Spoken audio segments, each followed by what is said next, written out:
standard your you've mouth, ever man. You achieved. dismissed, nigga. That's Go the on about your highest business. standard you've Go on ever about your achieved man is your wearing a way. white man's Go uniform. make a sandwich or something, nigga. Go grocery shopping or Brother, something. Do your what people you are like dying of heart doing. attacks Eating. on a daily You basis. understand? You been Your people eating are all dying of day heart on attacks, bro, stage. from Finish eating eating, pig. nigga. Let You're eating real too niggas much talk. pig, bro. Let You're me eating and too much Natty pig. talk. You're dying out You there. understand? You're dying out Shut your there. mouth, man. Now, hey, Natty, what's up, baby? I ain't mean to disrupt the stage. Yeah, G. Yeah, you know we had to get in our bag. You know how we get sometimes. We got to check these niggas sometimes. Ain't that right, Becker? You understand? They say, yeah. You understand? But yeah, I miss y'all back in the days. We used to have some great conversations, but it is what it is. Hey, I'm about to fall back for a second. I didn't even know I was up here. But yeah, y'all finished having that good conversation. And I'll be standing in the background listening. But y'all have a good old day. Nadia, hey, brother, salute, man, and be healthy and be strong and be successful. You understand? We out.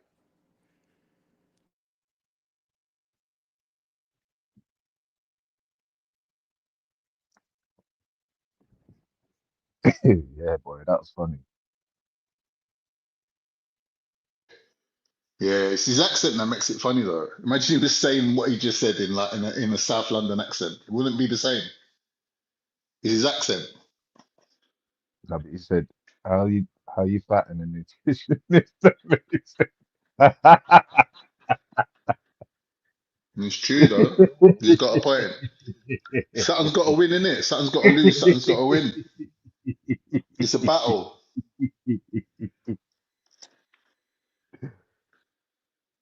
Jeez. So what else been going on in the world, man? I swear I've been seeing some madness It's going just on. the Americans, bro. They're turning the whole world upside down. They're trying to take over Canada, Greenland. They're turning against Europe, setting tariffs, going to make all our prices go up even more. Oh my God, the whole world's falling apart.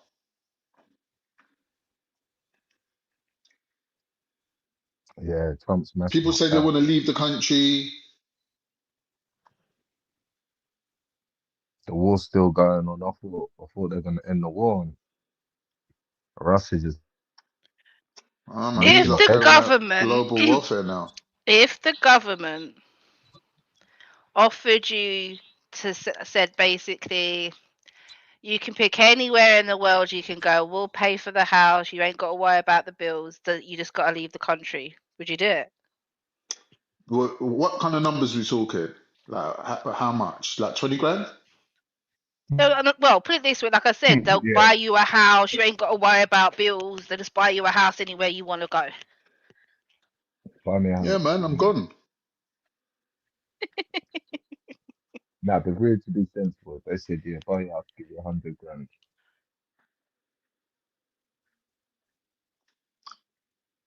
Yeah, I'll sell up as well. Gone. Yeah, obviously I would miss my old Blighty, innit? I would miss England. Like I love England, innit? Like Walton on the Naze, Clacton on Sea. Like growing up in England, like going like fucking Lyme Regis, Dorset, like fucking I went to Scotland. Like only place I ain't been is I've been Newcastle, I ain't been Manchester. Like, I ain't been out that way, Liverpool, Manchester. I would love to go to Ireland before I left, but yeah, I think I'll do like one little round trip to Ireland, Well, and then I'll be happy to leave. I think I've seen it all Ireland, there. yeah. Don't forget, there's places where you can live a proper British life outside of England. Like they've What you got mean, like expat Benidorm? communities. Yeah, like you could get cream teas there. You could get scones. You can get English like products like tea and whatever you're looking for. Like even Ireland's not that different, apart from their lemonade's red for some reason. But yeah, like Ireland's not that different. I wouldn't mind moving to Ireland, to be honest. You'd want to Yeah. trade another cold country for another cold country. You're weird. Nah, man, listen, they don't doing that, bro. If you've got a house built, right, that basically means that then you just need somewhere where you can have your own fucking cattle No, you need to go farm, somewhere all where that. you're exposed to the sun. That's why loads of people in Yeah, England that's what I'm are saying. Yeah, depressed. that's what I'm saying. But not too much. Not too much. You get me? The drought and all that suffering from water. No, yeah, You but know what I a Thing is, mean? though, decent Bex, in amount them of hot sun. countries, you can't go out too much because it's too Yeah, hot. I'm not saying go to a country that's absolutely, oh my gosh, you're gonna die because it's so hot. I'm just talking about a country that gets a decent amount of sun. Because Yeah, I'm like telling you, Morocco or most Turkey people or in something like England, that. they're suffering from like depression and whatever, like all these sort of mental health conditions, That's why and everyone's on most of drugs and most of it can shagging be about. resolved by just sitting in the sun. Yeah, Yeah, that's true. man. You can see it by people's statuses. As soon as there's sun, everyone's like, "I'm happy today. The sun's out." Yeah, And then exactly. you see people's statuses, it's fucking freezing. It's freezing. So yeah, fluctuating, isn't it? Yo, Veli, someone's asking to jump on, Vel. Velimi, Velimi, where are you? Yeah, I just thought I'd let him know. Do you not want to like participate in this calling for Veli? Veli, I do it all the Veli, time, bro.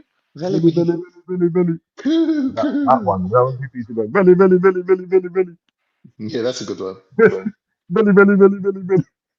Betty wants to jump on Veli. Betty wants to jump on Veli. Pause on that, but still. It come out wrong, innit? But he wants to jump on Relly. It's like, what am I saying? Oi, last night, yeah. What were they doing? Last night, Will didn't What have were an they doing to Kaylee answer. last night? That was some mental screaming like a banshee. That was some crazy shit. I don't know if you saw it on Who's that mad screaming fucking like a banshee? Kaylee. Oh Yeah. shit. She does that all the time, though. Ah, but that was some exorcist shit, bro. Mm. I thought like, you know, Yeah, like she's these not things. well, innit? Obviously, she's not well. Yeah, obviously. All of them got Mm. there. you know, you know, you know, when I see certain heads popping up in there, I'm like, right. A lot with the animals and a lot with the other stuff too.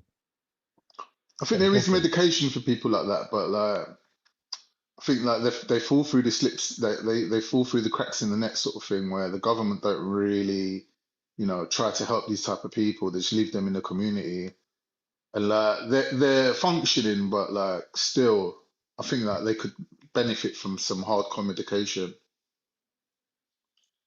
I think her Definitely. Or like, dopamines are kind of like tuned into her spazzing, or she needs to tune them into yeah, oh, something listen, else. did you hear what he said last night? So you guys, oh, big up Triller though. Big up Triller. I'll forget about you saying that you want to teabag my mum and stick your cock up my mum and all that. Yeah, I forgive you, right, bro? Because what that fucking Batiso said yesterday was he doesn't care about people's kids that are to be, accused of, um, no, what was it? Someone Oh, you said, yeah, mean don't other you than think them it's kids wrong that for he these cares kids? about, he don't care about no next kids? Is that what he said? Yeah, he was like, I don't give a fuck. Yeah. I don't give a fuck about any of that shit. And I'm like, rah. Yeah, the Like, truth came out. get into man, yeah? Truth come out, bro. Like with Desperado, bro. Too many bottles. It's just starting to happen. The cracks. Like everything Mm. what he used to fight for before, yeah, what he used to stand on.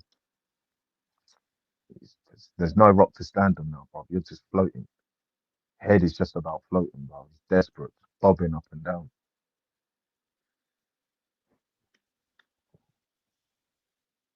That was mad, bro. He was going crazy yesterday.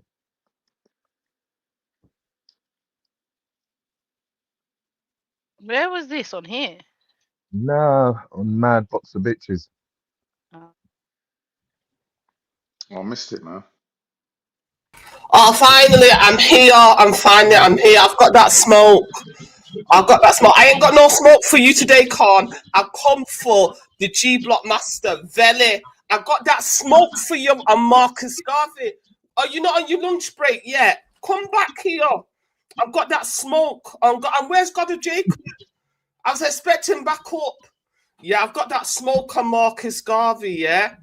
Like we just like for you people that didn't watch him before, me and Vele were having this heated debate on whether Marcus Garvey was working with the Ku Klux Klan, because obviously he met up with the Ku Klux Klan, and obviously the Ku Klux Klan wanted the black folk to go back to Africa, and Marcus Garvey wanted the black folk to go back to Africa. But another point that I want to mention is for years, Marcus Garvey's son was asking for exoneration for the fraud charges that Marcus Garvey, he got convicted of mail fraud in America, served prison time for it. For years, the Garveyites claimed that Marcus Garvey was innocent. But now, after the many decades after Marcus Garvey's death, now his own son is asking for a pardon, a presidential pardon. A presidential pardon means you admit that your father was a fraud and that he committed those crimes. So why if Garvey is not a fraud and he didn't defraud thousands of black folk with promises of going back to Africa and buying boats that were never going to be able to sail across the Atlantic, why is the son now switched from exoneration to a presidential pardon? So come on, Vele. Let's brought that smoke for you. Get off your lunch break. Hurry up and eat your Jamaican patties and all that thing. I've got that smoke for you, brother. I've got that smoke. I'm waiting. Hey, girl, where you talk to, man? Yeah, I got that Hey, smoke. girl. Alright, gal, I'll come out, man. Put Talking your about, feces cause like forward. Put your what back. you're saying, yeah. Put your So feces you're saying forward. again, what you're saying, yeah, is sounds like you keep trying to skip, hop, and jump into trying to conflate what Kanye West is doing, the same as what Marcus Garvey having a meeting with KKK because they agree on going back to Africa. That's not. Fede, can you share my That is screen? not the same. Well, thank Like, you. not You at share all. my screen. Okay, carry on, Fede. Yeah, because that's not the same at all. Still, and even like obviously there's going to be people that are going to try to batty clap or whatever it is. But if we're talking about facts versus facts, yeah, Kanye West wearing some white supremacist dude's t-shirt, and Marcus Garvey having a meeting with the KKK because they want people out of Africa, out of America, and Marcus Garvey wants people to go to Africa. It's not the same thing. That's a wild conflation. Okay. No one would accept that. But the sycophants will accept that. Like the people that hate, you're black supremacist and all that sort of thing. Of course, they're gonna batty clap and feel like yes, but in serious You circles, hear no a one's lot not of these saying. mad claims like, "Oh, Adolf Hitler was complicit with the This ain't for you. Zionists," and You ain't black. This ain't for you. Yeah. Vele, I've got another thing. Yeah. wait, are the Ku Klux Yeah, Klan yeah. black No, though? you're not black. Are the You're Ku not Klux black. Klan black? This is for the black people. Are the Ku Klux Klan black though? You Are the have Ku to Klux put Klan this black? one out. You're not Wait. putting it. Are the Ku You Klux riding Klan for black? the Ottomans. Are the You're Ku riding Klux for the Klan black? Ottomans. But you're talking about the Klan. I'm talking about blackness and Africanness. You're not part of the black crew, the black African crew. Sit this one out, bro. Turkey, I'm looking forward to going on holiday, but sit this one out politely. Thank you. So, Vele, the criticism of Marcus Garvey, yeah, is not just about the black supremacists. What they're saying is he was convicted of mail fraud. The boats that he bought were never going to be able to sail the Atlantic because they were defective boats and only moved from one Caribbean island to another Caribbean island. There were thousands of black people that had donated to the Garvey Pan-African cause, and that money was taken. That's why he was thrown into jail. That he took that Are you money. saying that? You're saying that he knowingly bought bad boats? Yes. Is that what you're saying? That he knowingly bought bad boats on purpose, yeah? Vele, Even though he's saying that he wanted to go back to Africa, he wanted to set a business up, transporting things between going. Yeah, but you're saying that he no, but listen to what you're saying. This is the whole point of like you like let's clear up what you're saying. So you're saying Marcus Garvey purposely bought bad boats. Listen. You're saying Marcus Garvey purposely bought bad boats on purpose because he didn't really want them to go back to Africa or whatever. So that's like what you're saying. Yeah, he purposely bought bad boats and they purposely sabotage the thing. He's admitting it. His son is admitting that the father is guilty of mail fraud. That's That why don't he's mean nothing, asking man. for a pardon. But that's not the same as what you're saying. No, His it son is. trying to get a pardon. Wait. No, Betty. It's wild that you're making all these wild stretch conflations, yeah? But then you guys are mad. So you're saying because his son's asking for a pardon, that means that Marcus Garvey was guilty of mail fraud. Do you appreciate that Marcus Garvey? There were many black people that were sold a dream of going back to Africa. He took thousands of dollars and never managed to get that boat to Africa. And he never went to Africa himself, and he was convicted. And now Marcus Garvey's actual son is asking, saying that, yeah, my father is guilty, and can you pardon him? What was he convicted of? He's not asking for exoneration. The Marcus Garvey camp for years, for decades, were saying, no, it was Massa. You know, they were doing all types of things to stop Garvey from sailing and his people. Imagine. But now they So your only evidence is that his son's asking for a pardon and he's going to accept the guilty charge because he wants to clear his dad's name now or whatever. That's your evidence to say that. A pardon doesn't. As far as you're concerned, Marcus Garvey. Wait, listen. As far as you're concerned, Marcus Garvey knowingly bought bad boats, yeah, and purposely made sure that any of the plans that he was making to build any sort of transport and transportation business between America and Africa, the Caribbean and Africa, that he purposely was doing that to make that not work. Yeah, because that sounds like that's what you're claiming. That's what you're saying. Okay. Yeah. So what I'm saying is, not only am I saying it, that his son believes that that's what his father did, because that's why he's asking for a pardon. Because a pardon is not a pardon is forgiveness, meaning you admit to your crime. If the son was asking for exoneration, saying, understand what the legal term presidential pardon means. It means yeah, but you're stretching the reasons for the pardon over to saying, yeah, his son admits that Marcus Garvey done this, that, and the other. That's a stretch. Like his son just said he wants to pardon, isn't it? No, his son. If his son Marcus Garvey asking for his father, son of Marcus Garvey, continues to push push Biden for a pardon. And what was that again? If his read the rest of it. If his son was asking for exoneration, that because he believes that. Read the rest though, because you're saying that is because as far as you're concerned, the way that you're saying it, but the way that you're saying it is like Marcus Garvey, his son is. Wait, Betty, listen. The way that you just said, the way that you jumped on with all this smoke here, which is looking like it might just be a vape. You might have a vape and not no smoke. Yeah. No, you might just have a vape or a flare and not no smoke, because when we're trying to when we're trying to open up the cigarette box and roll the scud or whatever, we're trying to pull the Rizzler out and to test the weed and to see what the weed's like, cuz in this, But after I finished the delivering this smoke for you, fella, your lunch is gonna be cold, G. Yeah, bring it, come, man. We want toilet smoke, man. You're gonna have to bring it up on the cigarette lighter in the van, yeah. But going, all jokes aside, look, the legal definition of a presidential pardon is you admit guilt and you're asking the president to forgive your sins, yeah. Exoneration is that you don't admit guilt, yeah, from what I remember, yeah. He's not asking, his son is not saying my father was not guilty. He's saying, yeah, my father was guilty. He took thousands of dollars off black people. That's the part I want to read. And now because my father is dead, I want to see that quote. Yeah. Now I want to see that quote. Because my father is dead, I want you to. That sounds like a stretch. Nah. That sounds like a stretch, girl. I want to see that quote there. I want to see the quote there of where he's saying my father's a fraud and he stole this, that, and the other, and I want to so and so. Like, of course it's not, man. Behave yourself. Of course it's not, man. No way. You're trying shit now, man. You're just making shit up. Listen, you're just making shit up like because you're in whatever you're in there.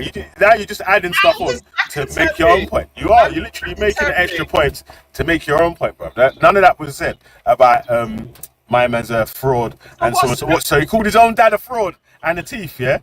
Marcus Garvey's son come out to call his dad a fraud and a thief. Yeah, is that what you're saying? What is the definition of a presidential? What does the word pardon mean in legal terms? Nah. You said all the stuff after. Bro, bring the quote. Bring the quote of Marcus Garvey's son calling his daddy a fraud. That's what I want to see. Because that's what you said. No, what I said was when you admit that when you ask for a presidential pardon, that is what it means. The legal definition of pardon means you admit guilt. So it doesn't matter whether the son says it, as long as he's asking for a pardon and not asking for the father's name of all charges, then that's what he's admitting to.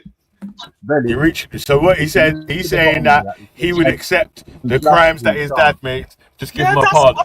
And so he didn't say that. Wait, listen. So he didn't say the other stuff that you said then. That he admits all this guilt and blah, blah, blah.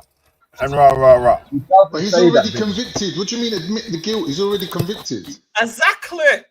And remember all the Read at the bottom, unjustly. that this guy has taken off black people. Unjustly. But you know, the Garveyites don't care about the fact Stop that, man. Stop that remix, man. Stop the remix, because you actually don't even know Marcus Garvey's story properly. You don't know about any of the sabotage. You don't know about any of the sabotaging of the boats. Bro, listen, you know what's funny, yeah? Is that, hey, yo, you know what's funny though, yeah? Yo, the man them tried to debate Shakara on this before, innit, yeah? Shakara come up with like 20, 30, 40, 50 slides that went through the ins and outs, the depths of this, that, and the other. And the man them had to wait until Shakara don't jump on stream no more, and then try to come back and remix the remix of the remix. How you mean? Nah, what are you that's a talking about, man? Don't try conspiracy remix theory, today That's a in conspiracy. 2025. That's not true.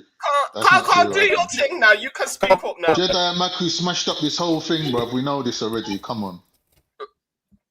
First and foremost, I expect that from Shakara, because Shakara is No a way, armed man. guy. Listen, yeah? That first So debate, he's got to say that. anyone can go and fucking find it, yeah? And this Garvey, he never went to Africa, but the man managed to stay all the way to England. It took thousands Jedi of dollars. didn't just let Maku and Beefy take up the thing. Yeah, Shakara had 10 million slides, and no one didn't have no answers to any of the slides that he was bringing up. But you know, obviously, The man then waited till he was gone, and then done their own show about, yo, Marcus Garvey's a gay, he's a Freemason. Marcus Garvey's a Freemason. Who did that show on Marcus Garvey? Oh, Beefy. He did a show on Marcus Garvey. That's what the man them done. What are you talking about? You see? Yeah. See, Shakara jumped on there's run a more slide. He had about 20, 30, 40 slides. Smacking up the place. No one ever had no questions or no answers or that. Yeah. Then as soon as Marcus Garvey, as soon as Shakara stopped coming on panels or whatever, the man them started doing shows about Marcus Garvey's a Freemason. I'm like, yo, don't do them shows now when Shakara's not here. When Shakara was on Smoke with the fucking slide upon slide upon slide, diary of Marcus Garvey, beginning, big ending, and afterwards, and you know all them shits there. The man them weren't there trying to do that, cause like, it's wild that the man them were trying to come with a remix now. Still. The word pardon, the presidential pardon meaning. A pardon is an expression of the president's forgiveness, and ordinary is granted in the recognition of the applicant's acceptance of responsibility for the crime and established good conduct for a significant period of time after the conviction or the completion of the sentence. It does not signify innocence. It does not signify innocence. No, I agree with that. I agree with that. But he doesn't accept that. It doesn't. Listen, the person. Wait, hold on. Listen. His lunch is dry. How is it, man? This is silly. This is a silly argument. Now you're saying that because his son has asked for a pardon, that means Marcus Garvey's guilty. That actually don't even make sense. That literally doesn't make sense. You could ask for a pardon for someone. He got convicted. And yes, you could ask for a pardon for someone and still not think they're guilty, man. Behave yourself. Belly, he got convicted. You know what? Okay, so wait, hold on. Every single wait. So from today onwards, yeah, anytime anyone says any sort of thing, yeah, we're only gonna go with exact dictionary. That means any sort of definition that comes with that, you're gonna have to accept everything, yeah, because I noticed that you man want to do this strict definition when it comes to stuff you disagree with, but loose definition when it comes to stuff you agree with. Yeah, because this is what you're doing now. Strict definition, yeah, on the stuff that you want to try. Oh, yeah, we got it. And then loose definition on something else in about half an hour. Can I just say something? Bro, you're not being fair. You're not being fair. There's no other explanation. There is no other explanation. Let me just say something. I told you Betty had that smoke. Betty's supposed to be going to the gym. There ain't no smoke. You haven't brought no evidence. In his You haven't chest. brought no evidence. Belly don't need to go to the gym today because he's already puffed out. Yo, Betty and a smoke. Nah, man. No, but you know what it is, yeah? You haven't brought any new smoke, though, or any new evidence or whatever to the table. You're No, but wait, eating a hold on. sandwich, You haven't and you brought do a any burp, smoke and or you any say, new "Pardon evidence to the me." table. You're accepting Wait, guilt. bro. Listen. Yo, can you hear me? Yeah, Is I my can hear mic you. cutting out or something? No, I'm just hear speaking you. over you very rudely. Yeah. Sorry. Continue. Like I was saying, yeah. Yo. I was saying, yeah, that you made a lot of claims in your opening statement. You haven't proved none of the claims that you made, yeah? The main claim that you made was Marcus Garvey's son is out here saying that his dad is a fraud, his dad is a thief, and his dad's guilty of the crimes Wow, that that's right. he's been convicted of. I've just read it. Yeah, that's why Can I he's read it asking out? for a presidential pardon. His son Oh, admits see, guilt. that's it's not His true then. son admits guilt. So that's not true then. That's why he's asking for a pardon. So did he say that or not? Because if he didn't say that, you could just say he didn't say that, innit? But I already told you. And you say you made it up. I said that he's asking for a presidential pardon, and I told you the definition of what a presidential Oh my pardon God! is. You said all this stuff after. I did. Hey, you literally said all the extra stuff after. You said so his sons admitted that Marcus Garvey teeth this, that, and the other, and blah blah blah. I was like, what? Pardon for a pardon. This is what he says. He's asking. But so what then? What? For a pardon. And what does that prove? What does that? What evidence does that bring to the table? Asking his son's asking for a pardon. So what? Like, all the other stuff ain't proven. There's nothing, man. So what, man? You don't want to. And another you know how thing much people ask for pardons for people that are dead that they don't think was guilty. If the son does not ask for his father to be exonerated from all the crimes that he served prison time for, yeah, then he's admitting guilt. That's why he's asking for a pardon. That is what the president means. You admit guilt. Does not mean this is paperwork that he's filed, right? Can we look at it? Can you get the paperwork, the copy of this pardon that he's supposed to have filed? I don't even think he was given that pardon either. But I'll. So what are you talking about then, man? You're kind of like he got some pardons, so he's guilty, and so and so. He never even received a bomber clout pardon, and you're running about acting like you've got evidence to show that my man's been found guilty of blah blah this, that, and the other because his son admitted it. He went to jail. Hang on, this is what I'm saying. This is why we can't trust the Garveyites, because the Garveyites, they're all right. You're saying stuff that's not true. With promises of Africa, going back to Africa, they'll take thousands of pounds and dollars off us with promises of going back to Africa. But behave yourself, man. There's Nigerians that are doing that today. In 2024, bruv, are you mad? There's Nigerians that are doing that in 2025. Behave yourself. You're talking about Marcus Garvey that was trying to get people to go back to Africa. There's Nigerians in Nigeria and in the UK that are taking money off of Nigerians to tell them that they've got fake jobs in the UK today. We talking about BBC documentary come out yesterday. Very too wrong don't make a right. No, but that's not what Marcus Garvey was doing. What you're claiming and what I'm saying, is that's what them Nigerian dons doing. That's not what Marcus Garvey was doing. He was saying that these men are gonna have jobs and we're gonna so and so. His shit got sabotaged. That's the only reason why they didn't go. This is what he didn't take the money off them. He didn't take the money off the people and say, "Yo, you man have got jobs. I'm gonna get your visa. Yeah, set up a fake care agency, and then leave these men stranded in the UK." That's not what happened, cuz. That's what these Nigerian dons are doing in 2025, cuz. So I don't know why you're holding on to Marcus Garvey, acting like that's what he was doing in 1930. Okay, so Kelly, can I respectfully reply to you, my brother? Of course you can.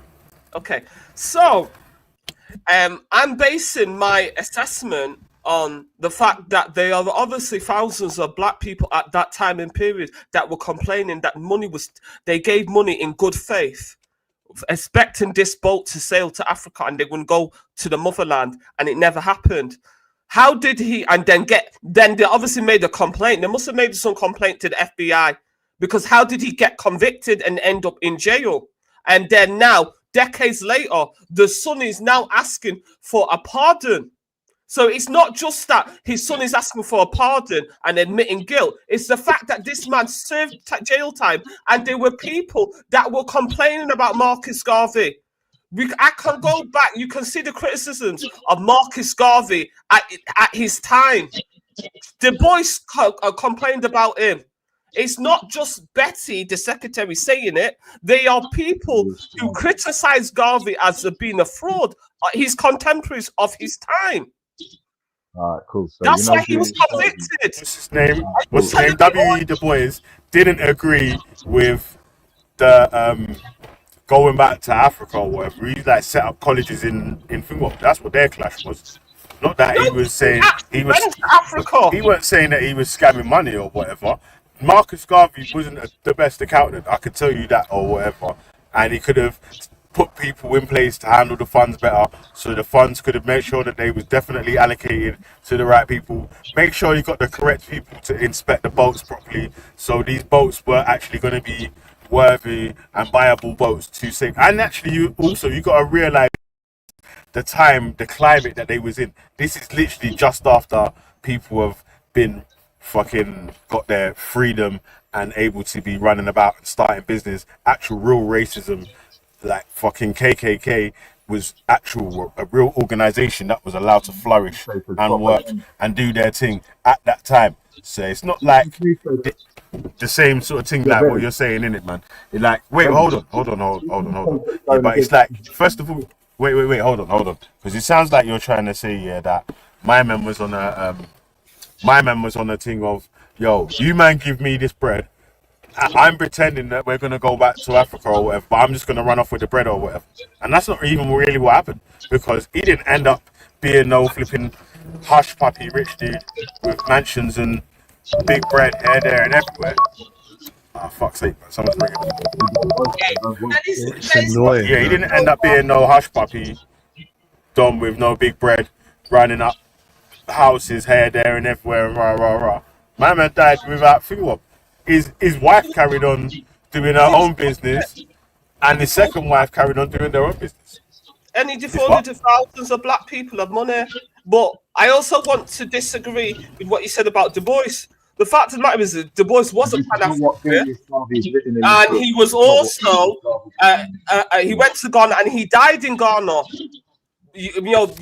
People are calling out Garvey because he talked about Pan-Africanism, never went to Africa, but W.D. Du Bois managed to go to Africa and die there, and he didn't get convicted of mail fraud or defrauding black people of thousands of pounds and dollars. That's a good point, Betty. I think Betty made a good argument, you know. Thank you. And shut up, man. You're only saying that because you're capping for Maku and Jedi, bro. Because they got beat up by Shakara and the first one, bro. Behave yourself, man. That's the reason why you're capping. They got the true squad. She loves you now. Yeah, see, that's the only reason why you're capping for that, cuz. And again, Shakara don't even have a thing. Wait, Shakara weren't having a debate against. He weren't a WED, the boys. Wait, hold on.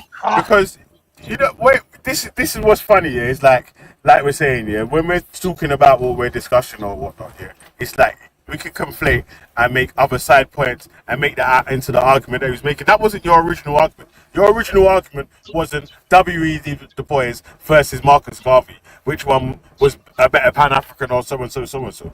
Your original argument was that Marcus Garvey's son is asking for a pardon. Marcus Garvey's son has said that he's a fraud, and he's admitting that he was, or admitted that he was a scammer or some sort of stuff like that. I'm like, okay, can we have that evidence first of all? You've not been able to bring that evidence. Yeah, you just started doing this dancing around the houses, talking about like W.E.D. Du Bois around. Garvey's not been to Africa. This all these other, yeah. Why the man them are body clapping and fucking doing pom poms in the chat and so. But you still ain't brought that. You still ain't brought that though. You still ain't brought that to show that. You know what I'm saying? Like, so it's cool. Man, them could do their body clapping and pom poms and all that, yeah. But the original point still stands, yeah. This claim that Marcus Garvey's son is admitting that he's a fraud and he's this, that, and the other, or made besmirching statements about his own father. We need to see the evidence of that, please. Yeah, this son is pushing for a pardon from Biden, and he obviously didn't get it. because Marcus Garvey's guilty and he's gone. Yeah, But what I I'm don't get it, saying man. is I don't get how a I grown bet man he's can all trolling, of a man. sudden What's wrong throw with a that? I bet he's trolling dictionary. still. You're throwing the whole I bet he's dictionary out the trolling window, still. Veli. Veli, why are you throwing the dictionary out Nah, the nah, nah. window? Listen, Veli? that's what I got you lot still, man. I call you lot in the troll still, Nah. man. You have I to call change the you. whole English I got you language. now. I got You you have to now change the still, whole man. I English got you now language to still. win your point. Veli. Look, the fact Nah, I is, got you, Veli, man. wait, I slow got. down. When you ask for a pardon, you're asking the people who actually convicted you to pardon you. So that means you have to accept their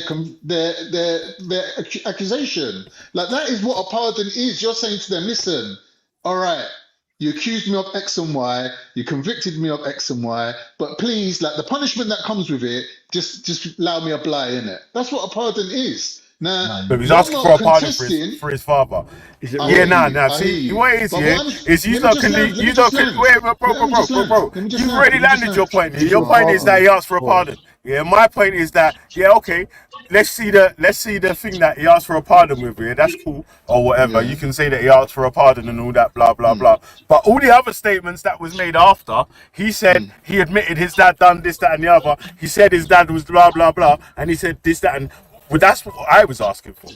Like until anyone can provide any of that stuff there, All that right. was really the actual But argument. Veli, All this extra stuff do about you concede the point that by asking for a all the pardon, extra stuff you are about asking for a pardon or at a whatever. minimum, you're You're not asking him contesting. to You're submit. not Yeah. First of contesting. all, yeah.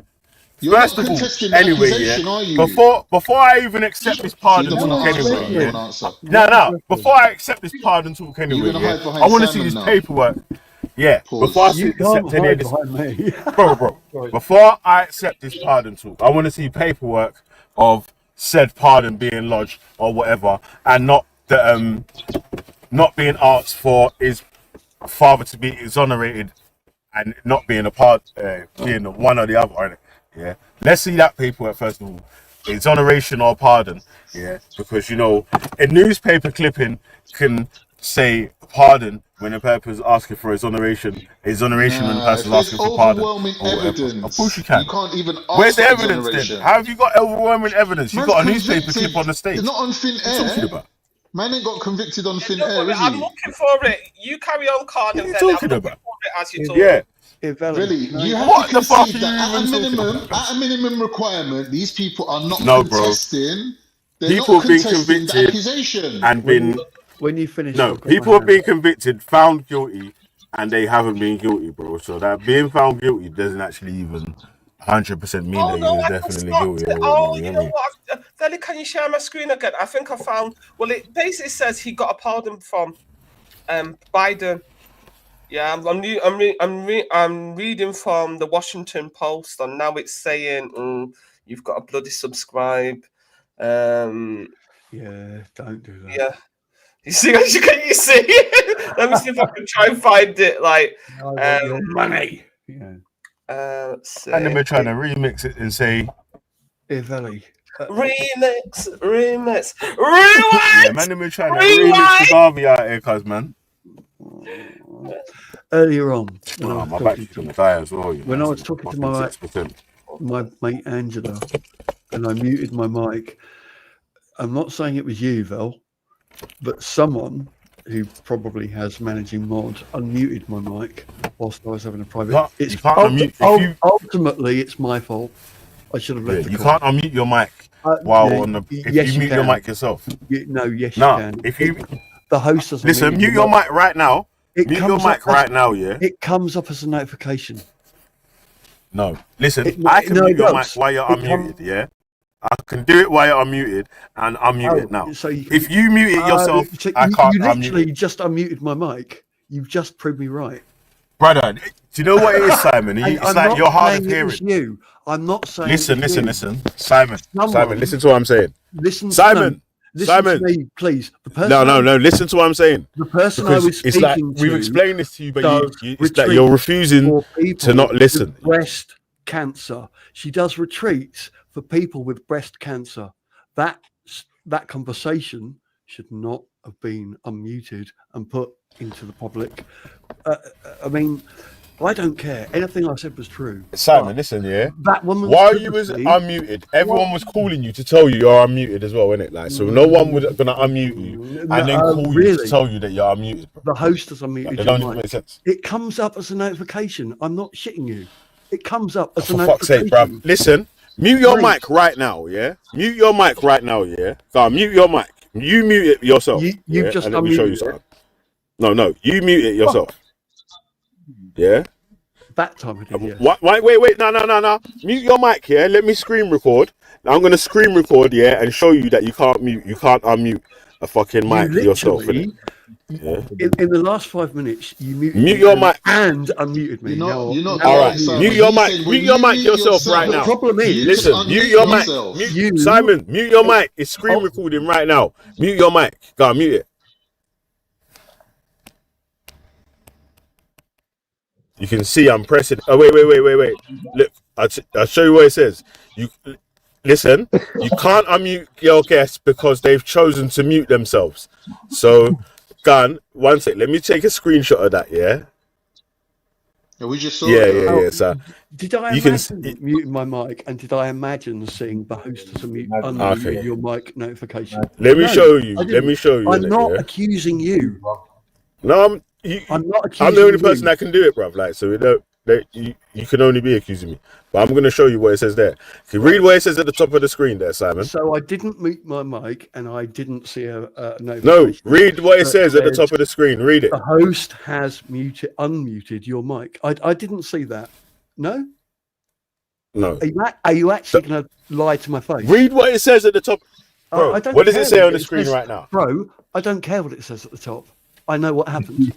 Brother, how the fuck can you tell me you don't care what it says while we're showing you a host or even someone with moderation can't unmute your mic while you're muted, and we're showing you the proof at the same time? Are you telling me that I deliberately broadcasted a conversation with my close private friend deliberately on the channel? Obviously. No. That's what everyone was saying. No. Rewind it. Bro, listen. I'll tell you what, yeah? Mate, hey, Simon, jump off and rewind it. Jump off, rewind it and listen. And see if anyone unmuted you or not. I know they did. Yeah, the only thing that happened was I muted you while you were speaking.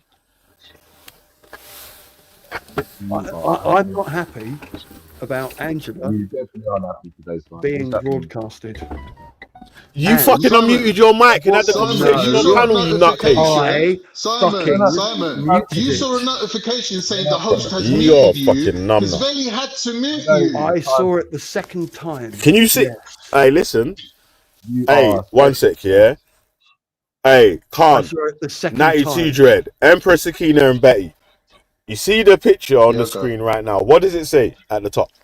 Yeah, where you can see the screen outside. Right at the top. Unmute your guests because they chose to mute themselves. Yes, so bro, listen, stop saying that anyone unmuted you, innit? Stop saying anyone unmuted you, because you can't unmute someone without them while they're muted themselves. Everyone that has a stream. Listen. Everyone with a stream. Call. Brother, you can only unmute someone when you mute them, you donut. If you mute yourself, I can't unmute you. Then unmuted me during this. Brother, are you fucking thick or what? Cuz it's like you're stupid, man. Listen to what I'm saying. Listen to what I'm saying. Word for Huh? No, Vel, we might have to accept the fact that he might actually not be able to. You're actually dumb, innit? You literally cannot unmute someone that's fucking muted themselves. Like, what the fuck? Like, what are you doing? You're acting like you're some super guest or something, bruv. Like, I'll just ban you. I don't think he's dumb. I just think he's getting emotional about it. Nah, man, you're acting like a fucking pussy, old bruv, for no reason. Trying to insinuate someone's unmuted him to hear his spaz. Who the fuck wanted to hear your conversation of you itching about fucking ISIL? Huh? Who the fuck wanted to hear you itching to the fucking Jakes about ISIL and Bisol? The fuck, like some two pussy holes online. Are you okay, bruv?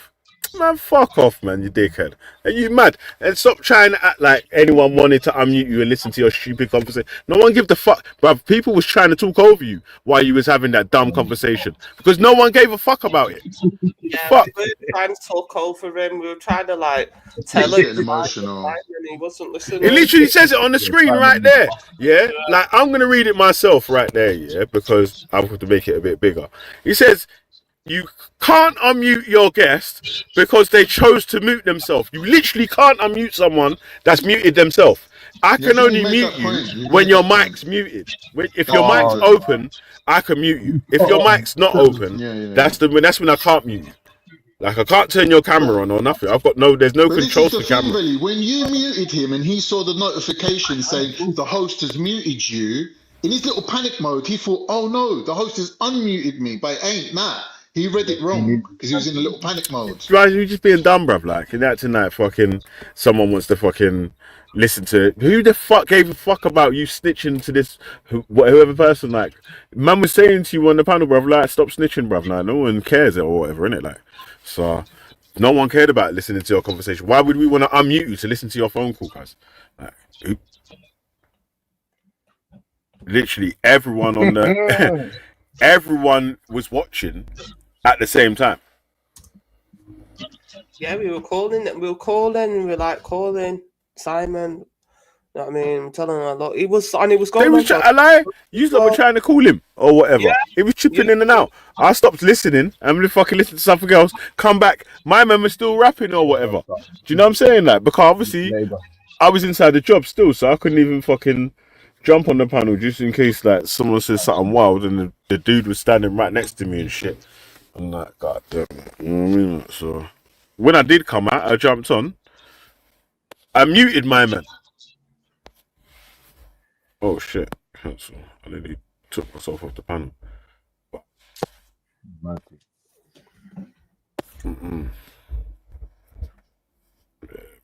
So it was I'm still looking for that document, Valley. Give the secretary time, yeah? yeah, man. Send for the document, man. That's what we want to see. Paperwork only, cuz, man. Nigga, I know my place in the pecking order. We want to see paperwork only, fam. We don't want to hear hearsay. Like, you try to remix it. Hey, you know what? Yeah, you doing all right still, because you know, like, you're slapping loads of remixes on top of your original claim, innit? Yeah, it's like, obviously, everyone had to accept your original claim. Yeah, but you was trying to slap bare remixes on top of it as well. I was like, calm down, DJ Khaled. That's the thesis. That's my position, isn't it? It was moving like a Nigerian DJ Khaled. I'm not going to go with your position. I've got to put my case forward. But to tell the truth, it's not really my remix in the sense of I came across this when I was on some Pan-African channels. I heard some criticism of Marcus Garvey and I heard what the people were saying. So I looked into it. So that's what I'm putting forth. It's not just me out of nowhere, because I would have found out if other black people in America were complaining about Marcus Garvey. Because obviously you're aware that people criticize Marcus Garvey. Of course, there's going to be people that are going to be critical, man. Yeah. I'm not even going to say that. There's no way that he's not fucking Jesus, where all the people that are supporting him are just going to have no critic. Even people that support him would have critics. Shakara's a big supporter of him and had critics on things that could have been handled better and so on, so but right, you got to give man big ups for what man was working with at the time and what man achieved at that time, innit? Right, so that's what we're saying, or that's what I'm saying, innit? Right, so can I just times that my man was in.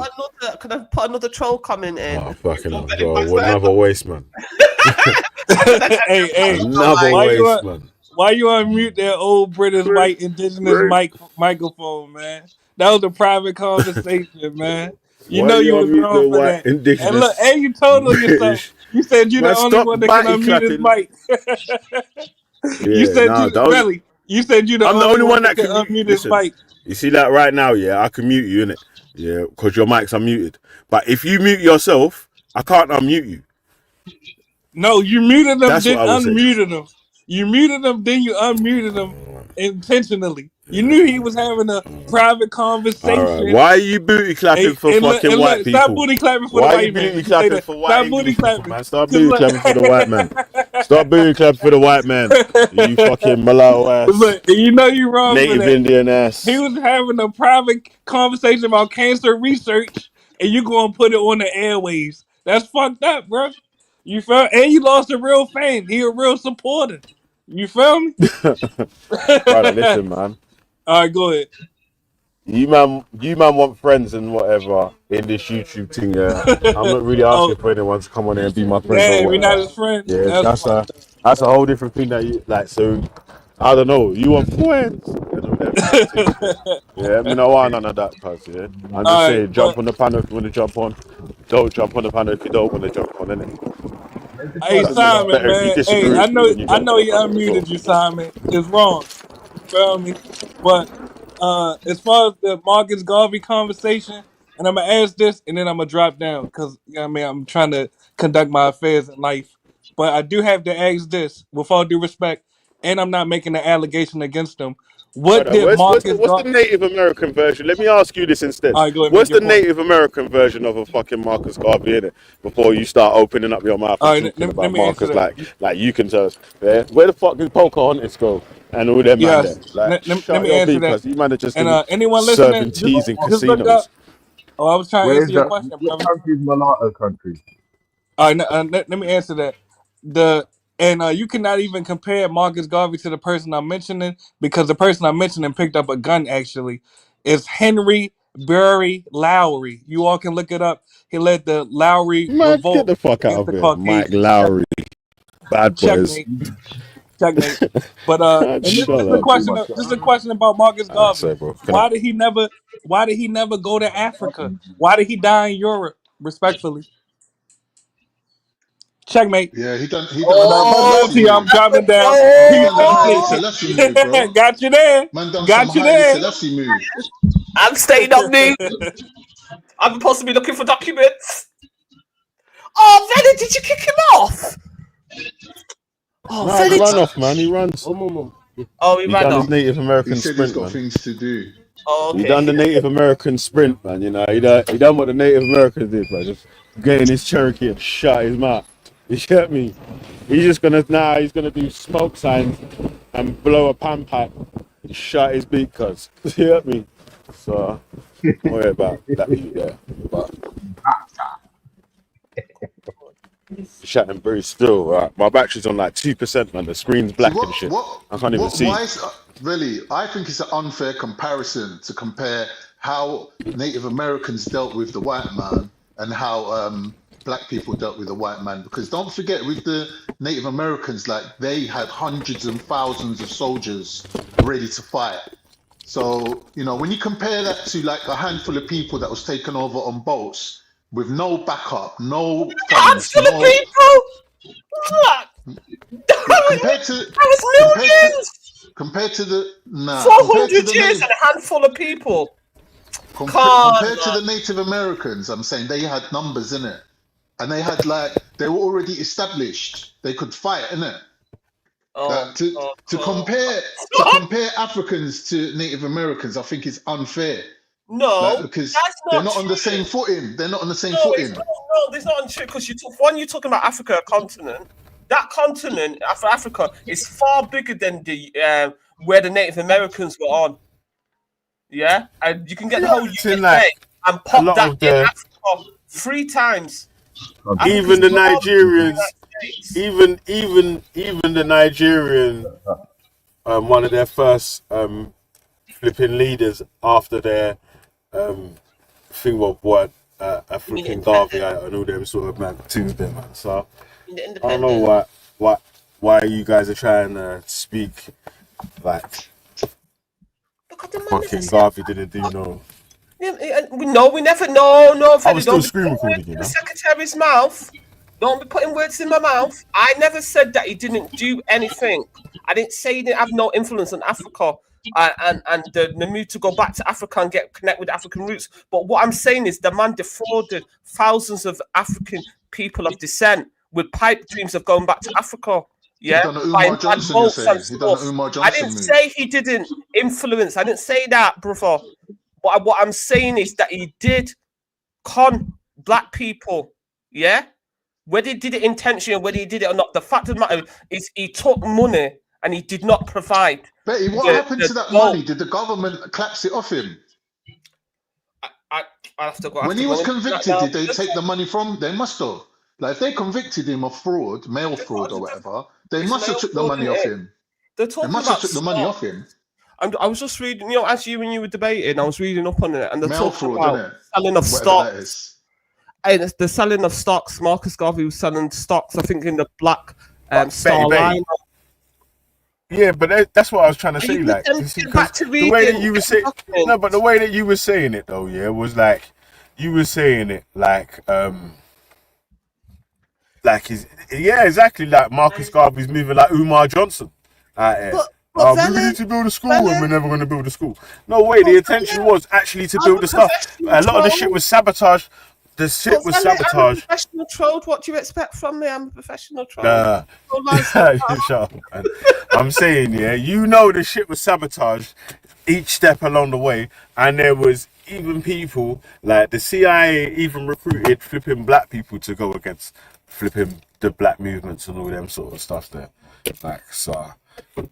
But he's the Yeah, commander like, of the it's ship. like hard work, Whether the CIA Yeah, and of course. That's why you put the blame on what happened with at Garvey, and then that's why the people defend what Garvey did. No one actually speaks about so and so went to look at the boats or whatever, or this person was actually working with the CIA when they was making so and so deal, and knowing that we're going to make sure that the money doesn't get spent in that sort of place to make sure this But dream that's the doesn't take off people. or whatever. But that's up to the Garveyites that defend him to expose the people that sabotage the black people that sabotage the Garvey movement. But many of the Garveyites, like Shakara, they never expose any of the black people that tried to sabotage the Garvey movement. They just keep on telling us that it was a conspiracy against Garvey. And it was a conspiracy against Garvey. When Shakara came on, did he expose the black people that worked against Garvey to sabotage? I'm not sure if he exposed all the different black people or so and so, yeah. But Even Shakara come on with a slide of 20 million fucking different clips to speak about this, that, because he obviously thought it was going to be one of those sort of debates where you're going to be presenting evidence, then I present my evidence or whatever. Okay. Then, you know what I mean? Is there? Do you have the link to that? I'll watch it in my leisure. Then I can see what evidence you presented. I'm not even too sure when that was fucking yonks ago. Because you know, when I've listened to Garvey's son, he just keeps on saying he doesn't point to the so-called people that sabotage the Garvey movement. He just keeps on saying that, you know, his father did this, his father did that, you know, I need presidential pardon for my father, etc., etc. But I need to see the so-called black people or the people that are supposed to sabotage the movement. What's the benefit of them getting a pardon for Marcus Garvey, even though he's been dead for however long? I don't know. How's it going to benefit them? What is the benefit, Felly, by the way? God knows. I don't know. You'd have to ask the son, or that's what you have to ask the son of why he's doing that. But there must be some sort of like implication for the wider family. Like there must be their reputation or their credit rating. Like you know what, Card? You know what it is, Card. But also you got to remember that the son is a doctor. I don't know what his doctorate in. It's not just one son, you know. There's sons in it. No, but I'm just saying. I'm talking about but I'm talking about the son that I know, that I've listened to. I'm not listening to all Marcus Garvey's sons, but what I'm saying is the son that's going on about the presidential pardon has a doctorate. I don't know what his doctorate's in, but obviously, if you're a doctor and you're living off your father's legacy, you know, you're going to want your father's name to be, you know, in terms of reputation. Yes, yeah, because, you know, you can make money and clout off that for your poor. You see, this is the way it always comes down to, someone's got to be claiming some sort of money or whatever, man. It's mad, isn't it? Like, I've got to get back to looking for the documents anyway. Carry on talking, everybody. That's right. Yeah, Betty cooked you, Velly. Yeah, what are you talking about, man? Cooked you, boy. She had you arguing over the meaning of words. Like that, he was What are you fucked at talking that, about, man. bro? You're making shit Bro, up. you was arguing This is, over. you You know was what's like, funny who though? goes Yeah, by it's the like, dictionary? But I no. You was like, who goes by the dictionary anyway? Who goes by, bro? That's the no, no, dictionary no, no, no, no, no. definition. When, You was bro, ready bro, to bro, throw it what are out you the talking window. about, cuz man? Now you got Behave yourself. cooked. I'm being Listen, no, no, fair. no, I'm no. being fair. You chatting shit, bro. You You know I ain't chatting gonna shit. I don't gas know why you. you I ain't lot gonna do this gas chatting you. shit, cuz. I ain't gonna gas you, I don't bro. know why you lot do this chatting shit thing. Yeah, it's funny still. Yeah, but anyway, like we're saying, yeah, if when we're giving definitions or explanations of something, I notice that you guys on the opposing side of whatever argument I'm making here, if we pull up dictionary definition, you'll be like, yeah, but there's other meanings for that, rah rah rah rah rah. But then when it's your argument that you want to make here, you want to make strict dictionary definitions. So you're saying that he was asking for what's it called? A pardon or What I originally said what I said, I came on and said, You said he was asking originally for a the pardon. Garvey movement was asking for exoneration, which means to be found innocent of all charges, yeah? Yeah. That But means a you're exonerated pardon of the means charge that, itself. yeah, but a pardon Right. means that So you you're admit saying the to difference guilt between a pardon and and exoneration. exoneration. Yeah, this Yeah, is, so that's what yeah. I was saying. Now, right, so where's the paperwork for my man saying that he wants a pardon and not an exoneration? That's what I was saying, because Well, that's obviously what you just got a the newspaper clipping headline's for that. saying, that they can't be lying on the headline. Like, he'll sue the whole But why newspaper. can't they? Why can't He'll they? sue the whole You newspaper. say when newspapers don't lie and then print a fucking Yeah, retraction but in not when this they're fucking slandering page them, man. 10 On of the, it. yeah, but Of when they're course they directly can, man. Behave slandering them, yourself, man. man. Remember Man. the newspaper clippings from the Indian Behave yourself, man. article that they read, and it wasn't even true. Remember? And all the See, Tommy Robinson fans were like, "Yeah, listen to this," and then see, they but found out it wasn't Natty, even the true. way I want to see it, yeah, to get And they exonerated post from a in the paper the charge, retraction a couple of days after. you have to It's go to a funny, higher guys, man. authority that oversees that authority, and you're saying to the higher authority, yeah, like they made mistakes. Can you like exonerate me from their charges? So a higher authority has to do that. When you're talking to the highest authority, you can't ask them to exonerate you from something where they're the ones charging you. The best you can get out of them is a No, pardon. I think if you want That's the best you can get. exoneration, but if you want exoneration, you have And to provide evidence. Or you, like anything, you can't ask to be exonerated Yeah, of but who are something. you presenting the yeah, evidence because to? There has to be if a they higher provide evidence of authority. cover-ups and Yeah, flipping the president. false convictions and so on and so on, Yeah, whatever, then obviously that's what do gets the that. exoneration, and But that's what then us that's what the Harvey critics Oh, you're are right, well, so Betty. complaining of. The president himself yeah, feels so he's that's what lit. Yes. we're What us Garvey critics are complaining of is the fact that the Garveyites always say it was a conspiracy against Garvey, blah, blah, blah. But they never bring us the people that they claim were working against Garvey. They just say they just point to random white people, and then they say it's random black people. But they never bring us these random black people that were working against the Garvey movement to make sure the boat never sailed to Africa and he never gets there. That's what our criticisms of Garvey are as well. Not just that he took lots of thousands of dollars off people. The fact of the matter is, who are the people? Like, you know, like Malcolm X, he got killed, didn't he? They can bring you the black person that shot him. But when it comes to the one that portrayed Garvey, the Garveyites can never tell us the black people that sabotaged the movement. They just got to say it was honorable. It was a conspiracy. It was you're massive. moving this argument again, man. It's like I have to argue all these other side points before you're even going to get to the main point that you've even come on and made the claim on, man. This is it, but like, I can't believe that Veli said, Betty, you're trolling. Yeah, because am I you're not the same obviously person that comes definitely trolling, man. with the baby 100% crying trolling. noises? Do you want me to play the 1000% trolling, cuz.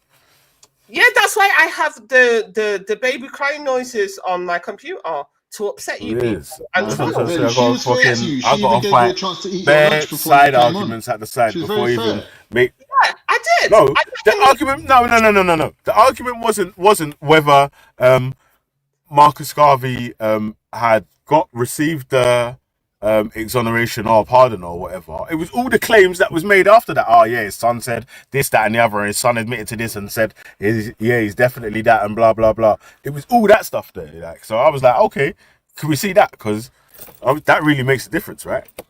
No, Veli. I don't believe in your thesis, so I've got to say what I got to say to put my thesis forward. Yeah, to say where you're gonna say whatever I said this and I said that. No, I didn't. I said what I said. Yeah. So yeah, I'm gonna be making claims.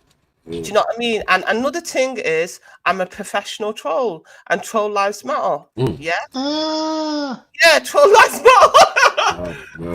Well, all you Garveyites, come and drop us one name of the black people that sabotaged. Like someone that put a banana in in the bottom of the ship so it didn't sail. I mean, just show somebody. I mean, there's bare people. There will be bare names if any of the people even took time to go and find any of that information. I'm 100% sure people can drop names or whatever, because like we're saying, a lot of files are declassified and this, that, and the other right now. So you don't even have to go by hearsay. One thing I think, Vel, if you didn't get emotionally triggered and you kind of like answered her based on what she said, her claim was that the Garveyites and the Ku Klux Klan were working together. Now, if they were working together, the Klan would have foot the bill for all them ships, bro.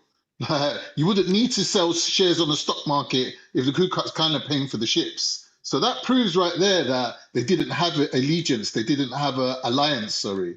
Like there was no partnership. Let me put my thesis forward. You did a good try, but no. Look, what I'm saying is when you look at emancipation in America, I don't know about the Caribbean. I know in emancipation in America, there were white nationalists that Massa did not want to pay reparations to my ancestors and everybody else that descends from the Americans. Yeah.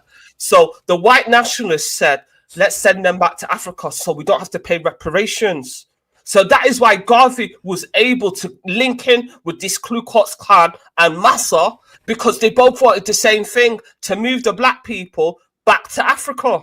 Oh, you're saying it would have been cheaper just to give them the reparations, but they wanted to get out of it scot-free and not pay nothing.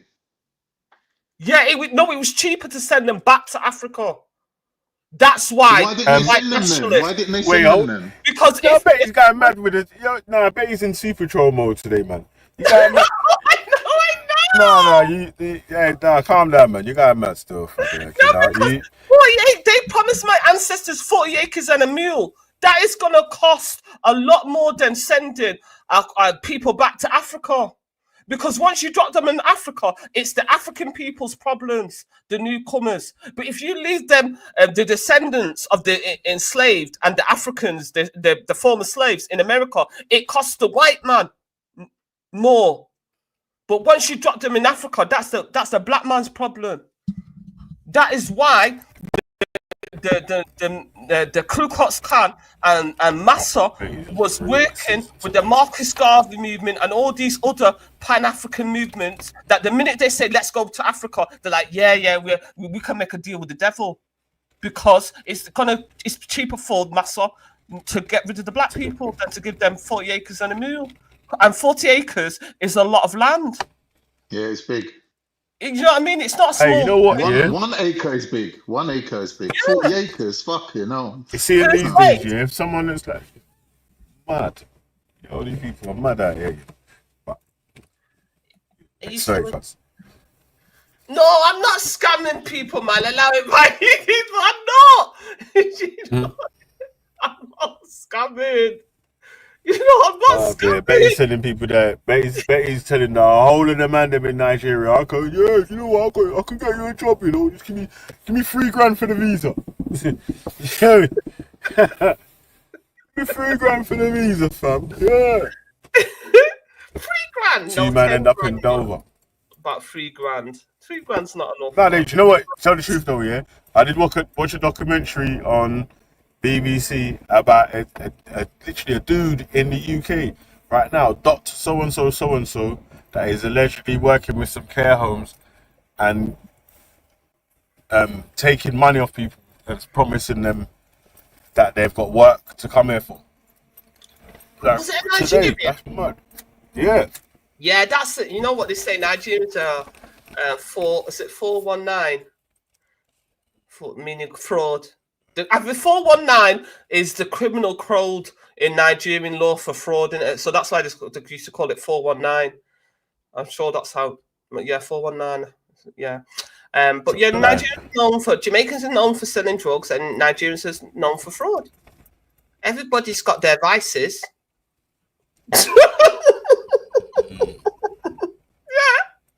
But yeah, so going back. Yeah, but yeah, so you that was the style of when you was making the claims about Marcus Garvey, that's what I was thinking that you was trying to say there. I'm like, I was trying to exactly. So I that's what I'm saying. I'm saying exactly that he was I 100% disagree with every point that you made. No, I am saying that he's the Umar Johnson of his day. That's what I'm saying, innit? I'm saying it with my obviously chest. not. Of course you're not, man. He's the original Johnson. That's why he got convicted and went to prison. It weren't. It was because instead of being able there's being able to be a good manager, is being able to delegate tasks to the correct people as well. Being like someone to do you know what I'm saying? Like, so I don't feel like he was good at that side of it. Like enabling people to be like this one to be accountable. Yeah, like Amy Jakes Garvey was a business lady and done her bits and pieces. You know what I'm saying? Like, so if he did start to delegate like a proper manager and allow the people that's best at different roles to take up them roles or whatever, it might not have. It might still have got crashed or whatever, but things might have been different. Do you know what I'm saying? Well, so no, like okay, so you but people, I refuse to accept that it was man was out here trying to, or the money was used to fund his own lifestyle of him living up higher when these men are just down low or whatever. Because he done the same. He started off doing it from Jamaica. But started his own party in Jamaica or whatever. You know what I'm saying? But the people then weren't that lived at the time of Garvey. There's a letter when he critiques Garvey and says that he has illusions of grandeur. That's why you see him with that big ass hat and stuff like that. There's a whole letter. I should be able to find that letter. And he makes some very valid points about Garvey. But also, another reason why I don't get this he could not sail to Africa line is because you've got that Martin Delaney who predates Garvey and as a Pan-Africanist and who's like a doctor. Before the North and South have a war, that market, he's called Martin Delaney. Yeah. And I think his grandfather was a slave from West Africa. That man managed to sail to West Africa, go and make a deal with the West African chiefs to get land, and then go back to America. And what stopped him from bringing his people was the American Civil War. So if someone like that can manage to sail to Africa, I don't see why Garvey could not manage to sail to Africa.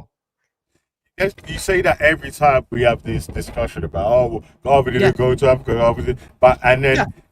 I don't know. It doesn't matter what reason that you receive or why Garvey didn't go to Africa. Oh, it's not good enough. Garvey didn't go to Africa. No. Even Umar Johnson's been to Africa. What's the worth of giving you an answer for that? Yeah, even Umar Johnson. What's an answer that you can? Has bought a couple of buildings. He's not opened the school, but even he managed to get to Africa. Martin Delaney managed to get to Africa. Yeah, there was a time, when Marcus Garvey's newspaper was banned all over Africa, right? So, like, Marcus Garvey was a character that they was trying not to make sure couldn't step foot in Africa, couldn't start up no businesses in Africa, couldn't have no unity with any of the people that was favourable to what Garvey was speaking about in Africa, even though people like Kwame Nkrumah, Thomas Sankara, so on and so on, all that Pan-African leaders that was trying to make it beneficial, said that they took their lead-ins off of Garvey and the way that Garvey was doing this. I want to show you another Pan-Africanist, because since everybody thinks that Betty's just a hater, and I've got to bring some more smoke for Valley. Hey, I'm gonna bring you Wait, hold on. Why are you running from that though? Wait, hold on, sir. That's a solid point. these man with these man. What are you presenting this? Like the yeah, but wait, hold on. The OG African leaders, like the man's like Thomas Sankara and them man there, all said that they took their lead from Marcus Garvey, innit? Like, so he couldn't have been that much of a bad fucking inspiration if some of the best leaders that people talk about today are still do you know what I'm saying? Like, I still the Well, ones that the people them. I'm not here to debate whether Thomas Sankara took his lead from Marcus Garvey. He can speak for himself, but we all know that what you call it, Sankara was not a bad judge. Was a bad judge because his number two was the one that got him assassinated. Yeah, with the help of the French and I think the CIA. The guy that went on. Blaise Compaoré was his number two, and that man went on to lead that country, Burkina Faso, for 20 years. So Thomas Sankara was not a good judgment when your number two managed to get you assassinated and then ruled the country for another 20 Thomas years. Sankara raised the living standards and the economy for Burkina Faso at the time when it was in a bad state. Yes. Was he their best leader to date till Ibrahim Traoré? For 3 years, he led before he let his number two ended up assassinated him. Yeah, but this was the whole point. See, this is what I'm saying as well, yeah? It was why, you're being disingenuous with the point that you're making right there, yeah? Is because you know that even like you said it, yeah? So it wasn't until, like, they could see that, my man's able to stand on his own 2 feet, and make look like they're going to turn this economy around. We need to go and fuck this up. Yeah, till that happened, till it got fucked up. Now you're saying, because he picked the guy that fucking switched, was a turncoat to be his number two. Yeah. Even though he didn't know he was going to be fucking him up. Because how was he to know that he was going to fuck him up? Though? He's his number two, innit? Like, how was he to know that he was going to be a bad? If you're putting him up, you can see a man's face. You can't see their heart. You can't see what man's going to do in the future. Well, no one knows that. I'm suggesting that he wasn't a great leader, Thomas Sankara. If you manage to choose somebody that ends up assassinating you, and you only live for 3 years, then that's a valid criticism. No, that's and your number two ended up ruling the country. You're blaming him getting assassinated on him picking the guy to be number two. Yeah, the guy Compaoré is the one that worked with the French, and from what I remember, the CIA and to get that guy. That's why they went to arrest Blaise Compaoré. So you're not blaming the guy that worked with the CIA. You're blaming the guy that got killed, who was working with the CIA. No, what I'm doing is that as every great leader, have to know how to delegate.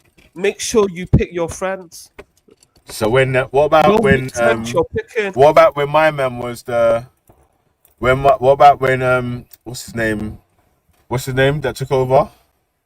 But Veli, for his number two to assassinate him, that is a great betrayal, and that tells me that Sankara does not have good foresight. Because it was only 3 years. They say Tom Sankara was there. Three. How many? Do you know how many leaders have been killed by their own people? What's it? Fucking 26 to 4. Well, 167. Let me just look at this address. It's like you can't blame that on. My man got killed by. I think when you're blaming it on him for picking the guy that killed him, even though the guy. Self-responsibility. Every leader has to take responsibility for the people that put in their cabinet, the people that they choose their number one. You mean your number two, your number three, and that's what a leader does. You take responsibility. So my man sent the economy back into. My man sent the economy back into. Responsible for the actions of his number two, number three, because he chose to be the leader. What's his number two? What's my man's name again? I can't remember still. Compaoré, that's it. Right? Yeah, so when Compaoré was leader, and Blaise the economy was fucked up and it went shit or whatever, is it that now Compaoré's fault?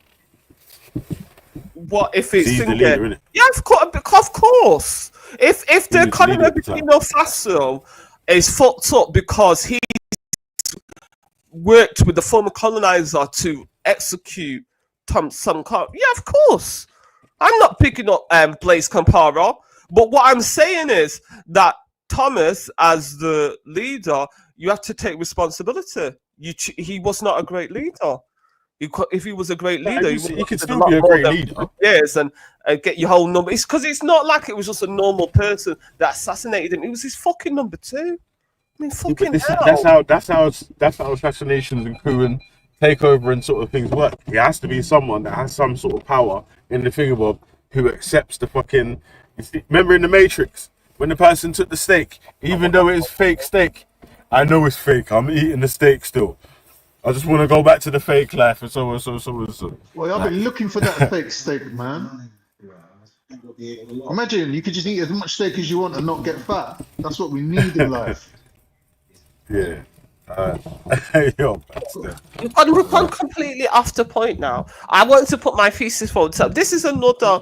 So, for example, the Garveyites are always saying about always the best Pan-Africanists, but what I'm saying is Garvey must have been inspired by other Pan-Africanists, and that all these Garveyites. Yeah, pick them up as well, though, man. Why is it a competition? Wait, why are you against? You're making it a competition between them when it's not. It's a bigging them all up.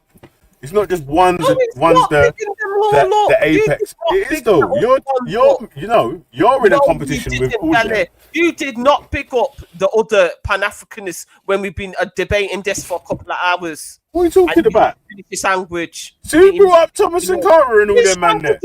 Kwame Nkrumah in that though. When I was moaning about Garvey, I'm saying that. Tell me which one you picked up when I was moaning about Garvey. Which one did you pick up? Why was the need to big up anyone else? You was complaining about Garvey, so I had to argue with you about Garvey. This one is a fraud. He got convicted of mail fraud. The shit never sailed to Africa. It took thousands of dollars off people. They are other Pan-Africanists that did not do that. And let's talk about Martin Delaney. Now, Martin Delaney was... Marcus Garvey was inspired by a fucking Delaney, man. What are you talking about? I swear, is he before Delaney? Yeah, he's older than Marcus Garvey, isn't it? Delaney. Yeah, that's what I'm saying. That's why. Let me give the brother his flowers. I have to give him his flowers. You Garveyite, hush up for a minute. No, you're making it into one or the other. When we're saying it's not one or the other, it's all of them. This is what the Garveyites do. They always want to give flowers to Garvey. They never let anyone else. You're making it like no. You're being silly. You're being silly. You can speak about him and big him up, but we're saying, well, I'm saying that it's not one or the other. Like he's saying no fucking pyramid scheme where there's one at the top and then we have to. It's like you can call out all the good things that one done and call out all the good things that another one done. You can speak about the bad things that. Bro, listen. You can speak about the bad things that they done and the bad things that the other one done or whatever. It's like, but you sound like you're trying to make it into, we have to big up. I don't agree. Oh, we have to make it into a Premier League of Pan-Africanism. Sorry, I don't agree with Garvey. I don't agree. I think Garvey's a fraud. Yeah. I don't agree with him taking thousands of dollars of black people with the promise of the motherland. Yeah? And I'm never going to agree with that. Yeah? Because I can find better Pan-Africanists that didn't do that, that went to Africa, that didn't con people and take thousands of dollars off them on the promise of the motherland. Now, let me give him... Let another brother have as a black man, let another brother have some flowers. Hush up now. Have a drink. Yeah. Have a drink. Let me talk about Martin Delaney. Yeah. So Martin Delaney was a black nationalist. And what it is, he was born a free person in, what does it say? Virginia. Yeah. Now Western Virginia. And he was trained as a physicist assistant. Yeah. Hey, Ben, what if you found out Martin Delaney's parents were Jamaican? You see this type of thing now. Fuck up your life, You see this type of thing now. You see, these dispersions being cast on Betty's character, the secretary. I've enslaved for years as a secretary. You know what I mean? All the bad working conditions and all these If you found out damn mine, the balls are lady's just family casting was dispersions my way now. Look at them casting Bomber Clock. dispersions on my Niger character. Yeah, when I'm just That trying to Bomber give my Clock jammer. flowers. I'm just trying to give flowers You to know, like another that jammer there, black you know, man. my lad. Do you know what I mean? I've been accused of hating black men. I'm just trying to give flowers to another black man, another Pan-Africanist. Yeah. Yeah. So basically, I think it actually says he went to Harvard. Like, one moment. Yeah. So it says Martin was one of the first 3 black men to be admitted to Harvard Medical School. Yeah. And was dismissed after a few weeks because of the widespread protest by white students. Yeah. He visited Liberia. Now, this is what I want to see from Pan-Africanists. I'm sick of these Pan-Africanists that are always talking about Africa, yeah, telling us all go back to our roots. But these fuckers never go to Africa, but they'll be taking your money like Marcus Garvey did, yeah? Now, Why didn't Garvey go to Africa, Betty? Tell us why Garvey didn't go to Africa. Because it was a fraud, fam. And it was conning black folk. So that's the only reason, yeah? Yeah, that's what I believe. But see, that's why. That's what it is. Yeah. Cool. So, go on, carry on. Yeah. So he visited Liberia, which was a United States colony founded by the American Colonization Society, and he lived in Canada for several years.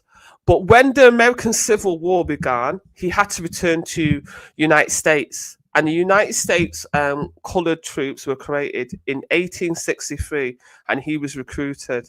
So this is what stops him from his movement of settling people back to Africa. Now, I don't know if Marcus Garvey was inspired by him. I don't know that. I've heard, but I can't say for concrete. Yeah, but it also says his father was enslaved and his mother was a free woman. So it says under Virginia's slave laws, children were considered born into the social status of their mother. Yeah, and it says all Delaney's grandparents had been born in Africa. Yeah. And that his grandparents, paternal grandparents, were from modern day Liberia. Now, what I'm saying, my main problem with the Pan-Africanists and the people like Shakara, all these Pan-African people, it's always go back to Africa. Don't feel comfortable in the West and blah blah blah. But these people, they're not going back to Africa. They not own a plot of land in Africa. They not educate their children in Africa. But they're just telling us to go back to Africa so they can come and rinse us blind like Marcus Garvey did. That's my issue. Because I know, like my mum's got a friend. This woman, she don't know nothing about Pan-Africanism, but she got a whole orphanage in Africa doing fostering. She doesn't know anything about Pan-Africanism, but she dedicated her life, to help, Nigerian children that are, orphans, etc., etc., etc. And this is what I'm saying, that I don't want to hear from these so-called Garveyites like Shakara. That these people don't. Yeah, but you don't know what Shakara does, man. They don't own anything. Yeah, but you don't know what Shakara does in Africa or outside of Africa. Educate his children in Africa. He don't live in Africa. He don't live in Africa part time. All he does is sit here and try and tell me. You don't know nothing about Shakara, man. I don't know why you're trying to shut at Shakara, because. Yeah, because I don't agree with him. Session. I think he's a fraud. This is some Shakara hating session anyway, yeah. But then you did lie about Marcus Garvey anyway, yeah. But Marcus Garvey, let me read this out. Though, still, yeah. Okay. So Marcus Garvey, despite advocating for a Back to Africa movement, never actually visited the continent itself, likely due to a combination of factors, including his focus on building an universal Negro Improvement Association and the diaspora from their potential colonial authorities. So he applied to go to Africa and they kept on refusing his shits. One sec, let me read. Sorry, I should have clicked on the link properly, innit? So I could have got more.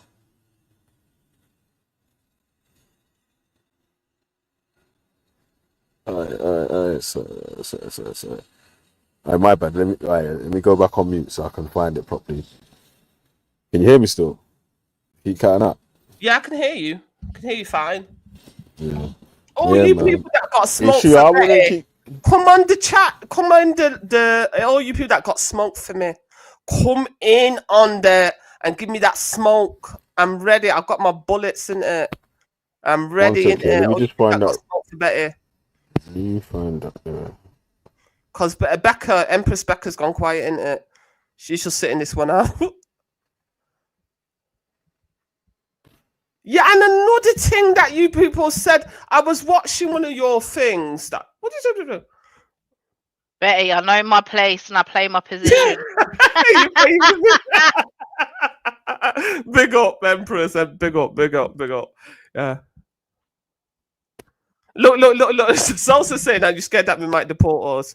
No, I'm Afro English, so I'm not going to be deporting anybody. Do you know what I mean? I know what my paperwork says. Yeah. So all you people that shook a Betty, that's in typing furiously. Yeah, I got to duck out, man, because I need to go and do work, man. He's got to go and work because he's going to miss another break listening to Betty trolling. Trolls lives matter. Felly knows his place. That Betty's the professional troll. Wasting time on my customers and that, man. It was fun though. Trolling. But yeah, so he's like that Raspet one. He's another one. That Pan-Africanist one, isn't it? They're going back to African movement, and then next minute it was Rasta, then next minute man switched to Muslim for a pretty Asian girl. So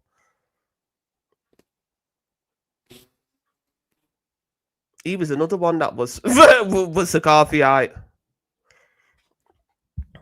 Is no one gonna come on and talk the things? Talk the things.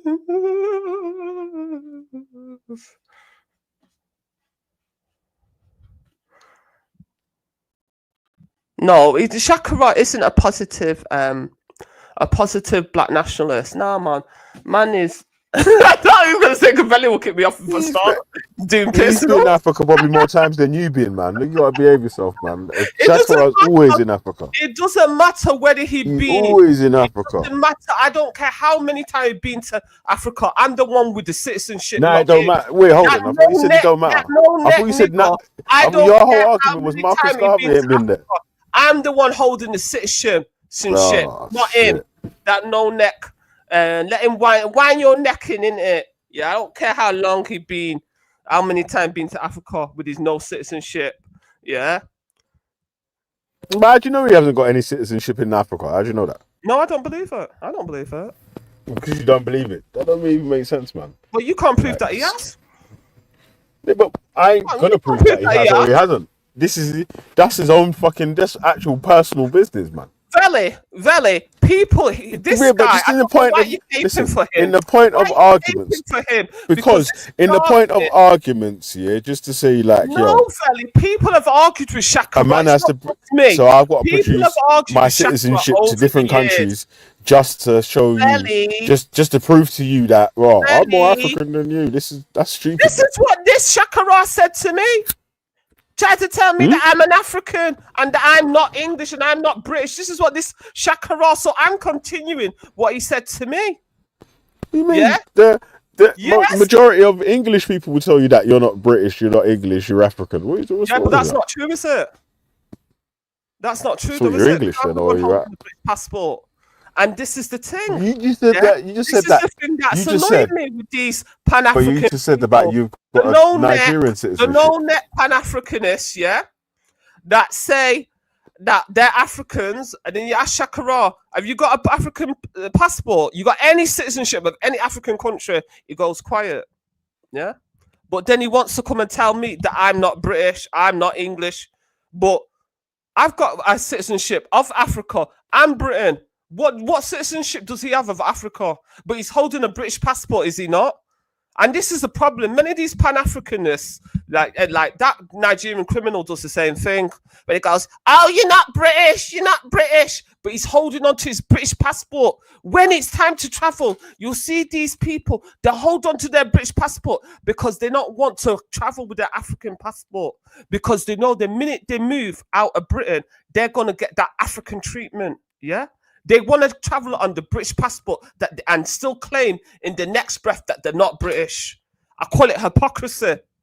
That you cannot be degrading Britain and say you're not British, then give up your passport then. Be the African that you claim to be. This is, and I'm not saying for you, Veli, because you don't do this. But, you know, obviously you're trying to defend Shakara in Devil's Advocate. But this is what I'm saying. For the Nigerian criminal, the Shakara type. He says he's not British. That's what he does. He goes to, and then tries to tell other people that they're not British. He can take advantage. Listen, people in China working there right now will tell you that they're there to collect money because there's a job there that's paying them better than wherever they are. So whatever, like, so you can't give anyone, like, because you don't class yourself as because you don't class yourself as Chinese, you can't come here to do no work or whatever. You can't do whatever you want in your country. No, you can. We're talking about, and this is one of the things of the Garveyites being dishonest. That they'll go around telling everyone they're an African. Just remixing everything now, man. You're just moving the point. This goal is massive right now because the goalpost has been moved so many times. It started off as a normal 5-a-side goal. Right now, the goal's bigger than the pitch. But Vela, I'm the only one on the panel. Becca's takes not talking. So you want me to just keep quiet? Becca said she's taking this one out. Okay, we'll change the subject because Becca, you got any subject that you want to talk moving like your name's Scottish Betty instead of fucking Big up to my Scottish brethren, my Scottish, and big up to them, man. Big up to my Scottish Braveheart Betty. Yeah, Braveheart. Yeah, Braveheart. These times here, Shakara's in Nigeria right now. Yeah, of course he is. Isn't it? He's applying for citizenship today, right now, isn't it? To this day. Yeah. So, Becca, have you got any subjects? Well, Becca's actually, you've just finished your Ramadan, haven't you? So I'm surprised that even we did. Yeah, Becca, Betty's an Islamophobe. Did you know that? Yeah, she knows that. Yeah, man. So, happy Ramadan. I'm sure she's listened to me for years. But everybody knows I'm a professional. Not only a professional troll, I'm a professional Islamophobe. I live to moan about Islam. Yeah, so Becca's not surprised by that. This is nothing new. Wake up, man. So, in the building still. Have you had any dates? Yeah, that's the only good thing about Ramadan is all the dates come out and you can get some Moroccan dates. The Moroccans' dates are nice. And then Algerian ones when Ramadan comes. But I got really pissed off because, you know, when they have this Ramadan, they close down the shops. I wanted to go and get that Caribbean fruit bread. Yes, Betty goes to buy the fruit bread from the Asian Muslims because I don't want to go all the way to Caribbean bakery because it's too far. So I go and get the Caribbean fruit bread from the Asians, the Asian Muslim dons. Yeah. You know, Marcus Garvey had set it up something to move back to and start the UNA, have the UNIA headquarters in Liberia or whatever. Liberian girl. Mm-hmm. But sadly, for reasons too convoluted to go into detail here, by the time the UNA party arrived in 1924, the relationship had soured. They were deported. Their property was sold by the government. The UNI was proscribed. Oh, so, what you're saying is I think I've heard that. So they sent the man them to set up here, and then whoever took over in the Liberia thing was co-opted by outside forces to proscribe the UNIA or whatever.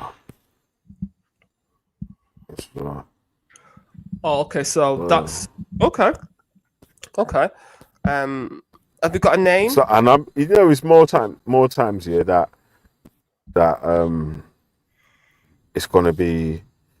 So first of all, they had the meeting in 1921 with such as Mayor of Monrovia, Gabriel M. Johnson.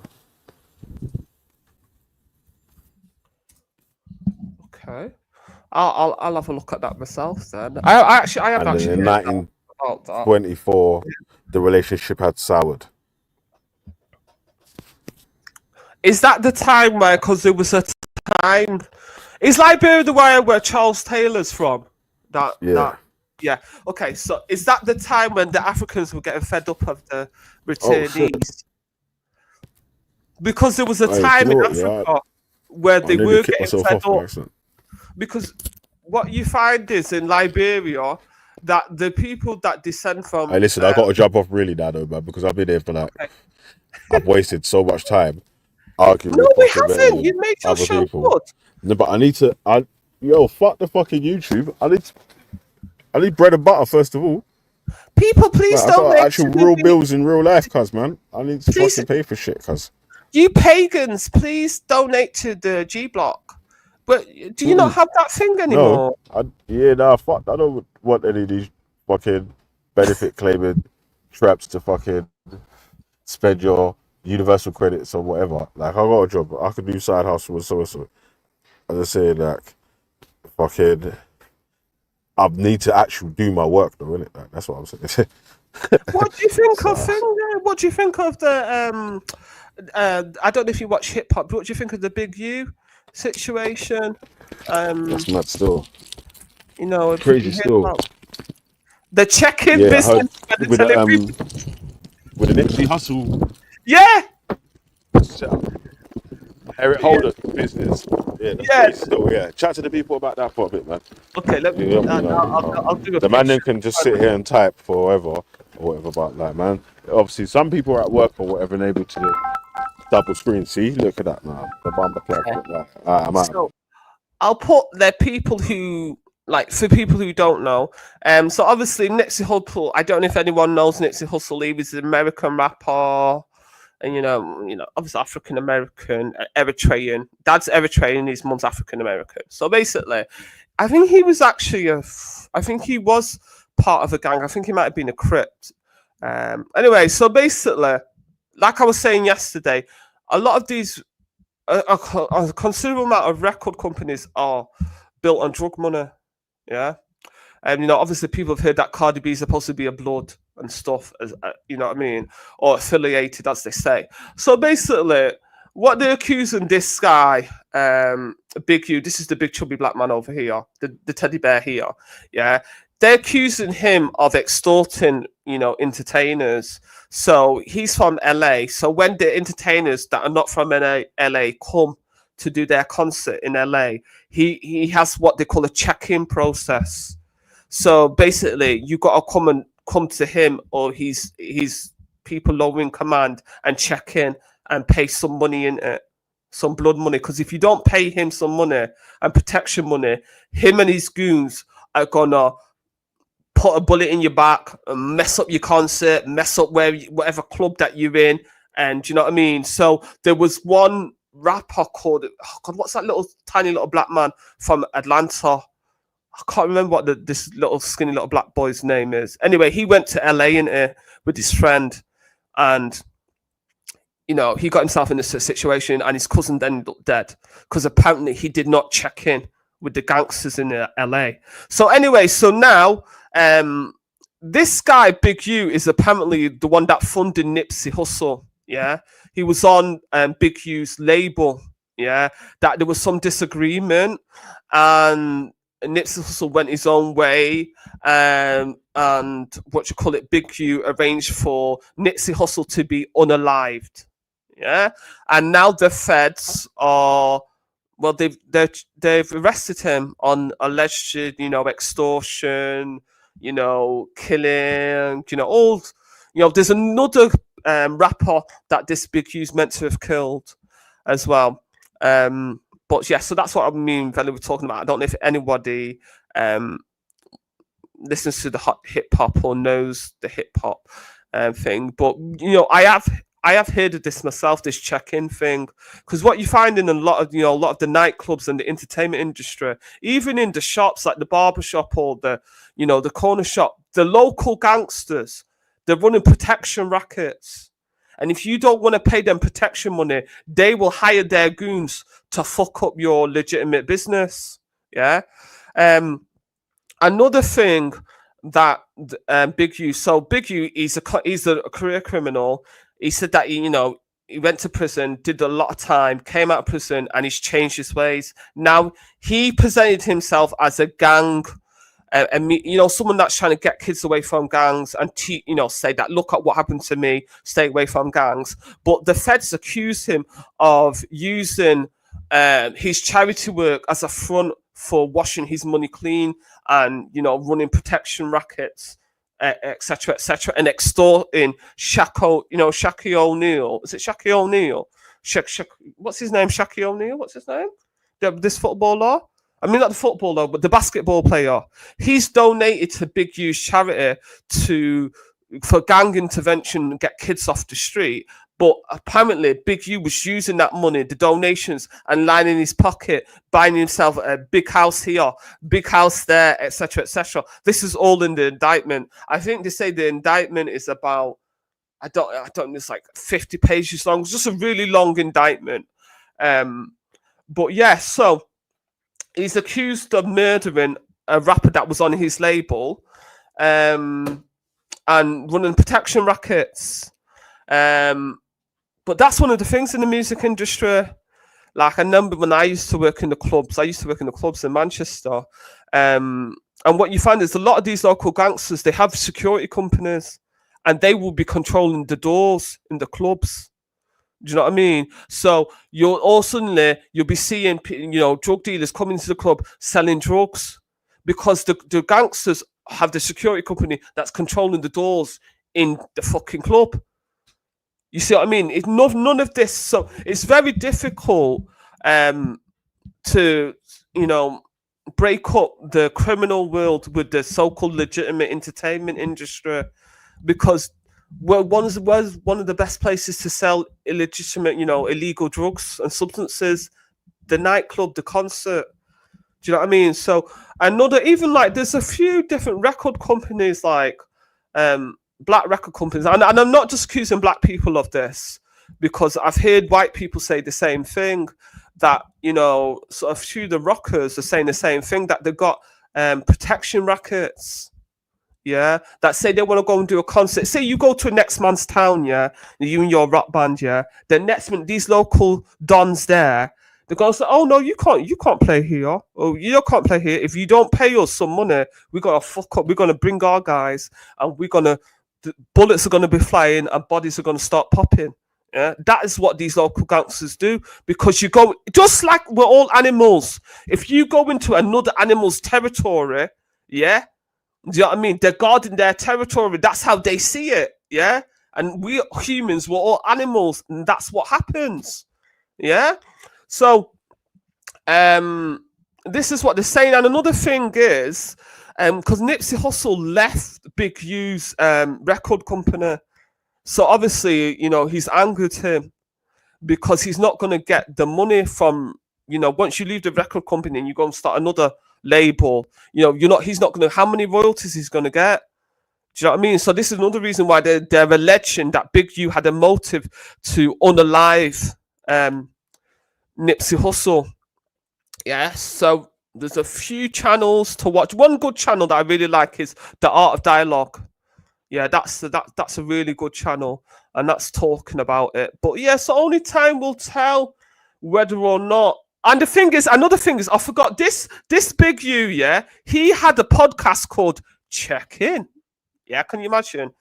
This guy, he's been on doing interviews telling everybody about the check-in process, yeah? This man was stupid enough to have a podcast called Check In. Yeah? And this is what the feds are using against him. And he was boasting. He was going on, Adam, what's that white guy? The one that, Adam, the white guy that does the porn, but he's him and his wife, Lena the Plug. Yeah, his show. I can't remember what his show's called, but anyway, Big U was going on all the different podcasts talking about the check-in process. No Jumper, yeah, thank you, No Jumper. Yeah, Big U, go on there, talk about the check-in process. If you don't check in, you know, something bad could happen to you. Then it will go on another DJ Vlad TV, talk about the check-in process. If you don't pay us, you know, something bad can happen. And then now, obviously, now the feds have got arrested him and they're accusing him. He is now claiming that, oh no, it's not like that. You know, I was just talking. You know how they all do. It was all for entertainment purposes, etc., etc. So only time will tell whether or not he will be convicted of murder and all the other charges that they're accusing him of. Because he was supposed to be alleged Crip member, yeah? So, extorting celebrities, yeah? That's what he's accused of. Ties to killing, millions of embezzlement. Yeah, also, I forgot to say that Big U, he got funds from the government, the US government, for his charity work. When he said he was getting the kids off the street and the man them off the streets of LA, yeah, he took government funding. So the government's claiming not only did he unalive somebody, that he embezzled public funds. Yeah, someone's made a good point. Yeah, he snitched on himself. He's done. Yes, that's true. That's true. Yeah, urban roots. Yes, self-snitching. Yeah, people stop self-snitching on yourself, as they say. Yeah. Now, yeah, and obviously that's the picture of all the people that it says Operation Drawdown. There's all these other people that are part of the criminal enterprise. It's not just Big U that's been arrested. There's several other people that have been arrested involved in this criminal enterprise. It says that all of them are fucked. Yeah, do you know what I mean? But I don't know, because obviously, you know how Nipsey Hussle died. That was cold, man. That was that Eric Holder just went and boom on a live Nipsey in broad daylight. Do you know what I mean? And we were just told it's because Nipsey called Eric a snitch. But now we're finding out that there's more to it. I'm just going to finish this. Eric Holden. Yeah, so this is the guy that unalived Nipsey Hussle. I'm trying to give you, this is the guy that unalived him. You know, the guy with the blue bandana. I'm just gonna get you a picture of Nipsey Hussle for the people that obviously people don't always know who people are talking about. This is Nipsey and stuff. And obviously, he had a family and stuff, so it is, quite sad, and he's got a family and stuff. But we do have to remember, like Felix says, and like we all say, that stay out of the gangs, because, Nipsey was in a gang himself, even though, and this is one of the things, though, because even, does anyone remember that Mexican brother, the one that's always trolling? What's his name? The Mexican Daniel. What's his name? And he's always saying the word nigger, you know what I mean? And he testified that Cardi B was a blood, didn't he? And Cardi B's like, no, I'm not a blood. But there's a lot of people saying that Cardi B's even said it herself on DJ Vlad, that she joined a gang. Do you know what I mean? And this is what you've got to be careful when you listen to a lot of this music. Be aware that many of these musicians are part of gangs, and they're washing their criminal money clean via their artists. Yeah, so be careful. You can enjoy the music, but understand that musician many often is obligated to do stuff for the gang, because the gang's one of the people that got them there, because they're using their drug money to promote that person, to record records, etc., and get them to a certain level. So that's what you've got to remember. Yeah, it's not as because I always hear people say, oh, why can't he just be a rapper? Why does he have to be doing drill music? Why does he have to be doing all this? But you don't understand why you don't understand how did he get to that point? Because being a recording artist and trying to make it is not cheap. Yeah, that's what they feel. As it's got a lot cheaper now because of the digital. But when it was analog, it was even worse. Because even if anyone's watched Straight Out Compton, yeah, Ice Cube is a a drug dealer, and it clearly says in the movie he's a drug dealer. Yeah, and it's Dr. Dre that is the DJ that tries to say it says to Ice Cube, bro, why don't you try this rapping and shit instead? Do you know what I mean? So you've got to remember that because most people can't go to a bank and ask for money to be a recording artist. So where are they going to get the money? Do you know what I mean? And this goes for white people and black people and brown people. If you're a working class person, you say you want to be a musician and you want to be a full-time musician, where do you get the money from? Yeah. So this is why we have to remember, because a lot of record companies are not given they're not given a lot of record deals, and a record deal is only a loan. It's not money. That's what you got. And once you get that record deal, once you make your money and the hits, they will take back everything they spent on you. Yeah. To the tour bus, to the fucking makeup artist, to the hotel, to the fucking chauffeur they sent you, all that shit. They're going to take it out of all your earnings. Record deals are loans. They're not, you know what I mean? So this is what you want to understand, the business of record deals. And that is why quite often a lot of disadvantaged black youth end up having to use illegitimate money to get their music career going. Now, obviously, Veli has pointed out us Nigerians, the criminal class of Nigerians. So I'm gonna call out my fellow Nigerian criminal class and the rise of Afrobeats. Yeah, even the Afrobeats artists are accused of this too. That the Nigerian fraud, where they would, I don't know if anyone knows of that guy that they locked up. What's it? Hush Puppy? Is it Hush Puppy? Hush Puppy, that Nigerian guy, yeah, that they locked up and extradited from Dubai to the US. His money, he was a fraudster, yeah. He was rocking with Davio. Is anyone, this Hush Puppy guy, that Afrobeat stars are using the money of these Nigerian fraudsters to make Afrobeat pop around the world. This is what is going on behind closed doors. Yeah. So this is what we have to remember. It's very difficult to separate the criminal world from the entertainment industry. You know what I mean? So, but maybe we can do a show on that. I'm going into more depth, but you'll see this Hush Puppy guy with that Davio guy. Now, I don't know if anyone knows Davio. Yeah. And obviously I've got my beef with this Davio because this guy, Davio, whatever they want to call his name, his dad is like a billionaire or a millionaire. He's born with a fucking silver spoon in his mouth.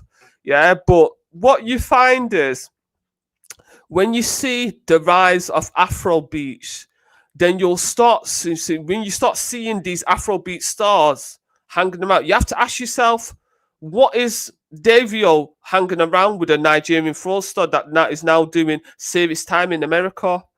If these Nigerian fraudsters are not bankrolling, the rise of Afrobeats around the world.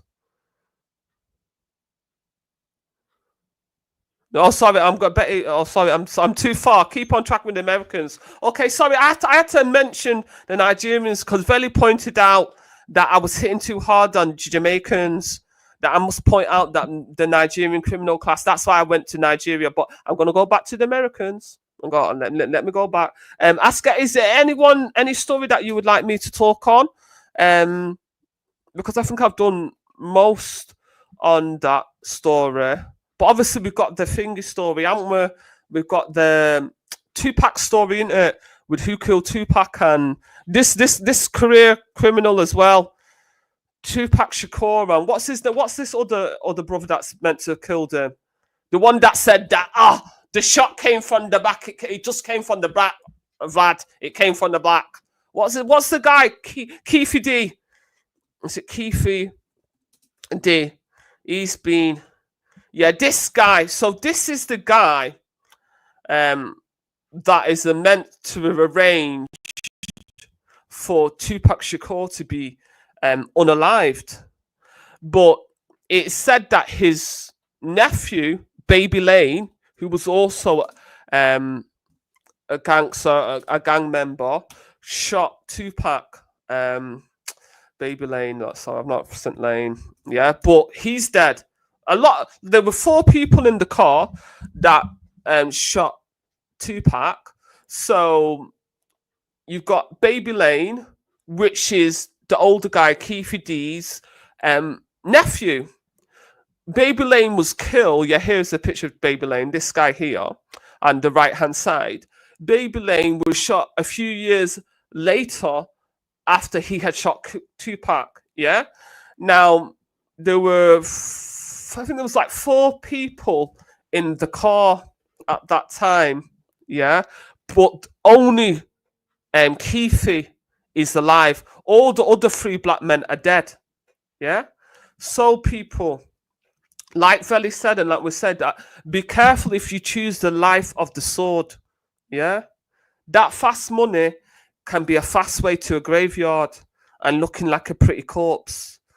Yeah? So think very carefully. That's why they say that man that lived by the sword will die by the sword. Yeah? Now, Keefe is obviously saying, even though I said I was in the car when the shot came from the back that killed Tupac, yeah, I was doing this for entertainment value. Even though he was talking to the police, and he had an agreement with the police that he could admit to be involved in Tupac's murder, and he wouldn't be prosecuted. But he broke that NDA by then going on to podcasts talking about it, writing books about it and stuff like that. So that's how he opened himself up to being prosecuted, because he didn't just keep it between him and the police. He then went on to, boast about it, write a book about it, take payment about it. And this guy, Keefe D, this old-time gangster, he was talking for years. Now, allegedly, karma's come and got him, and he's got cancer, yeah? So he's been complaining. This is him. I think he's about 60s. That's quite good for 60, but he's a career criminal and a gangster. But anyway, so he just says, oh, no, it was entertainment value. I was just saying it. You know what I mean? So once again, self-snitching. Yeah? Now, this is what Keefe D says. He says that Puff Daddy allegedly put $1 million what did they call it when you hire someone to kill, So he would say, Puff Daddy said, I'll give you $1 million if you kill Tupac. Yeah. So that's what is alleged. This is what Keefe D's alleging. Yeah. Now, I don't know whether or not because Puff Daddy's former bodyguard, and Gene Deals, saying that he's heard about this too. Yeah. That he heard that there was $1 million, what did they call what did Empress, what did they call that thing when they put $1 million on your head to have you unalived? What's the word in English? Yeah. I can't remember what the word in English is. Oh, sorry. Oh, I can't remember. But yeah, so that's basically. Hit. Say that again. A hit. Yeah, hit. Yeah. To put a hit on somebody's head. Yeah. So that's what's being said. So Puff Daddy, or Brother Love, as he calls himself now. Yeah, a bounty. Yeah, Adam, a bounty as well. That's another word for it as well. A bounty on Tupac's head. Now, but all what they're saying is that another like music person, like, you know, hitman or sort of like person in the industry took the money, and Keefe never got any money because Keefe is complaining that he arranged for Tupac to be killed, and then another criminal black man took the money, and he never got that check, even though he managed to get Tupac unalived. So these gangsters and these musicians and their PA men, they're all there's infighting in death row camp and etc. and with the Crips because Keith's saying he didn't get paid. Do you know what I mean? And that might be one of the reasons why he started talking about the murder, because he didn't get paid, even though he was in the car and arranged for Tupac to be unalived. Yeah, and this is why they say, people, there's no honor amongst thieves. That's why you can't trust them. You can't trust these hitmen. You can't trust them. Yeah. So Keefe should have known that. No honor amongst thieves. But there's sometimes people just don't get it, do they? Now, Asker says I've got to do a different subject. I've got to go back to Kim Kardashian and Kanye. Empress Becca, have you got any? Well, obviously you've got children to a black man, and you've got mixed race children. Have you got any thoughts on Kanye West and some of the things he's saying? If you want to give your thoughts on it, are you on cold? Maybe Becca don't want to talk about it. Maybe she's on cold. But I don't know. Like, ask it. Come on here. What do you want us to say? What do you want me to say about Kim K? She's got some killer curves. That's what I can say first and foremost. She's got killer curves. Do you know what I mean? Curves that can curl, even if it came out for surgeons. Now, if she's got some killer curves, she's still training to be a solicitor or an attorney. As you know what, the only thing is, I do think he's a little bit disrespectful the way he's talking about, I never wanted to have children with her, but people, like, he said that in the interview, didn't he? And then want to have children with her. Do you know what I mean? But he did. He had 4 of them. Do you know what I mean? So I think that's kind of disrespectful. But I actually feel sorry for Kim, because after listening to his interview and the way Kanye's carrying on with these neo-Nazi T-shirts and bigging up neo-Nazis, I do feel sorry for her. I can see what pressure that she had to put up with. Do you know what I mean? All those years. It's not funny though, is it, people, really? Do you know what I mean? What she's had to put up with. But yeah, I've run out of things to say now, Oh, Whack 22. Someone wants to. They're saying it's Whack 22, Adam 22, and Vlad getting everyone banged up. Well, DJ Vlad. Let me put, like, for people who don't know. Let me just put. I like to put pictures up of people so you know who I'm talking about. So this is Adam 22. Adam 22. I don't know. Does Adam 22 do hip hop news? And then DJ Vlad. So the white people that like hip hop, like black music, and they talk on it. But Adam's also a part-time porn star with his wife, because his wife is a porn star, and Adam, he likes to watch his wife having sex with other men. You know what I mean? And they all join in together, they have threesomes and stuff. That's his thing, like he says. That's his thing. That's his business and stuff. But he also has a podcast called No Jump. But I kind of like Adam, Adam is nice, but people are accusing Adam 22 of getting a lot of these rappers locked up and stuff, and working with the feds, because they go on his podcast, and then before you know it, they're catching charges. The feds are using what they've said on his podcast, No Jumper, to arrest them, indict them, etc., etc. So that is the criticisms of Adam, and that he's sharing information with the feds. Now then, there's DJ Vlad, and he's like a Ukrainian, DJ Vlad, yeah, Vladimir, yeah. He's a white guy that is really into hip hop too. I think he said he started out as a DJ, then I don't know if he was like a music producer or something like that, nightclubs, and then went into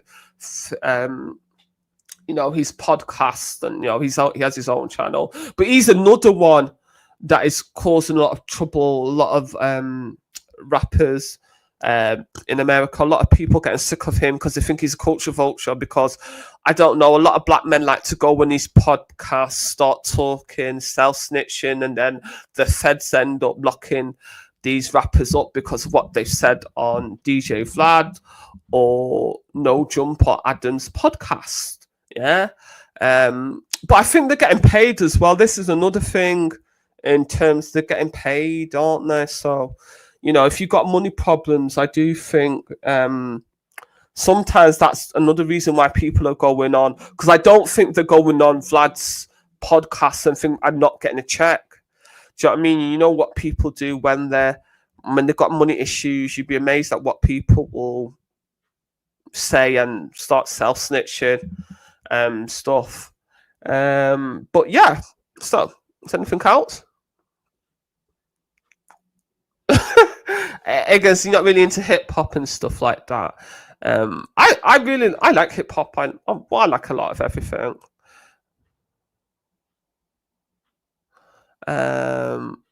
Someone's saying it promotes gang culture to kids. He's a mong, I think he's saying. Someone's saying fetch jealousy because they ain't getting it like that. Someone's saying Officer 22.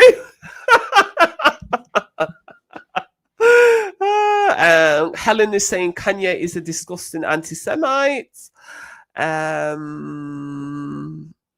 Yes, just let me see if there's anything else saying. Well, Muckers. I'm just avoiding what Muckers.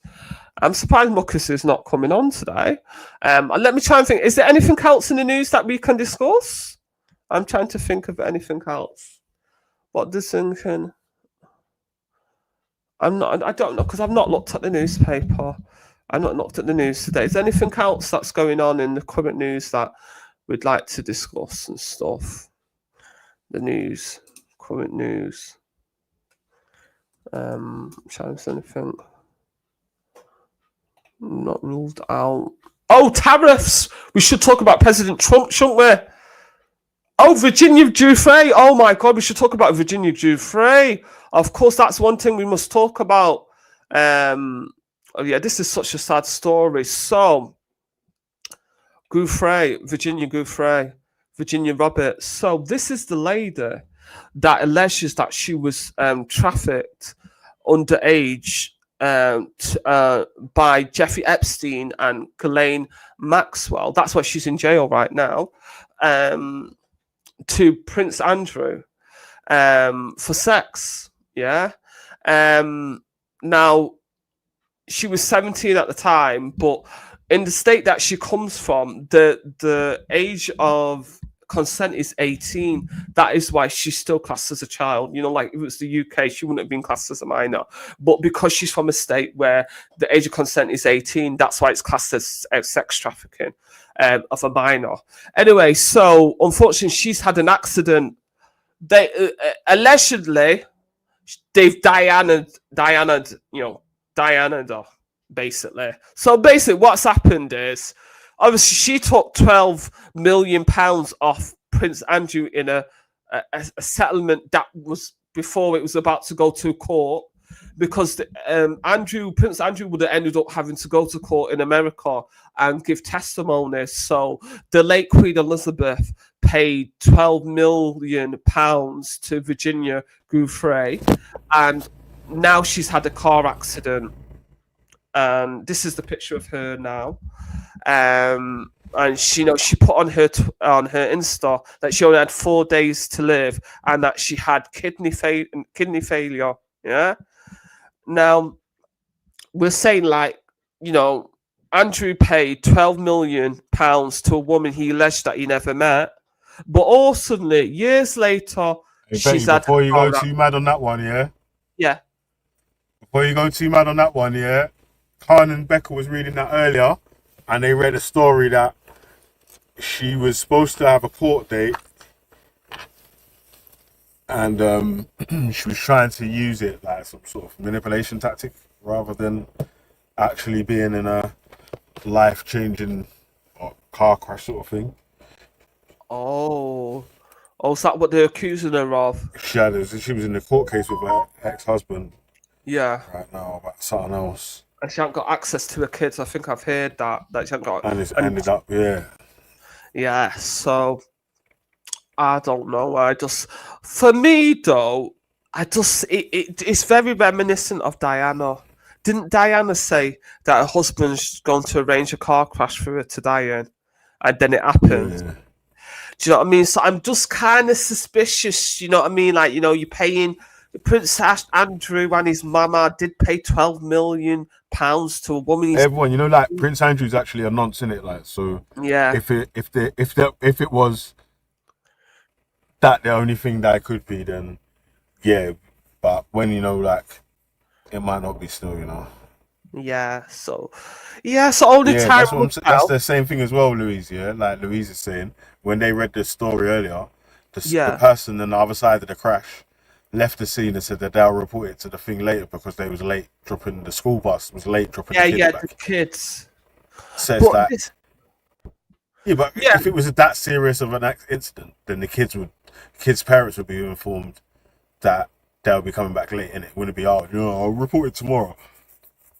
Well, what Virginia's family is saying is that that she went home and then she started to feel ill later, and you know, because they say bruises don't come up straight away, and then they took her to the hospital because they said that they phoned the police, and the police told Virginia, go and if you're hurt, go and take yourself to the hospital.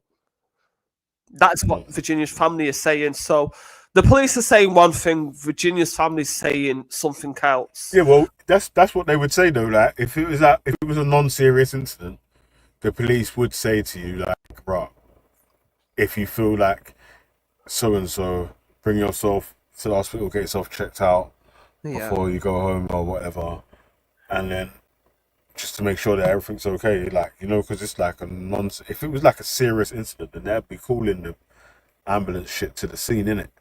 Yeah, but you know the thing. One of the things is like, she got trapped in the car. I got 4 days to live. But you know what? If she's got internal bleeding, Valley, you know, if you've got internal bleeding, you can't always tell straight away. No. That's the thing. Yeah, that's what they're saying to her. That's why they said that you gotta go to hospital. You know what I mean? Go to hospital and get a report. And especially bruising as well. If you hurt yourself as well, bruising doesn't come up straight away. Before the day after or so, before you know it starts swelling. But I do wish her. Yeah, that's the main reason they say them sort of things though. If you've been in a car crash, I've been in car crashes before. When you're in a car crash, even though you don't look like you don't feel it hurt or rah. Still get yourself checked out because, like you said, internal bleeding, bruises, something that's happened, or you might just be in adrenaline shock because I'm not feeling the pain and things might hurt later on or whatever. Just get yourself checked out. And you know. That's one of the things, and Louise is saying they're saying that she meant to put it on her private Instagram, but it went public. But sometimes it does happen because some people have private Instagrams and they do have public Instagrams. But another thing I'm saying is when you're on painkillers, you're not always coherent, especially if you know she's banged her head. But do you know, I thought maybe it was a family that had written that message, but I think they're saying that she wrote that message. But either way, I've got to commend Virginia for standing up to the royal family because there are many people that stood up to the royal family have not lived to tell the tale. Do you know what I mean? And there's a lot of people within the UK, not happened by the royal family, but by staff of the royal family, and they've been convicted and gone to jail or whatever. You get a one-day newspaper and then that's it. It never gets mentioned again, and these people are able to just slip into the darkness once they come out. You know what I mean?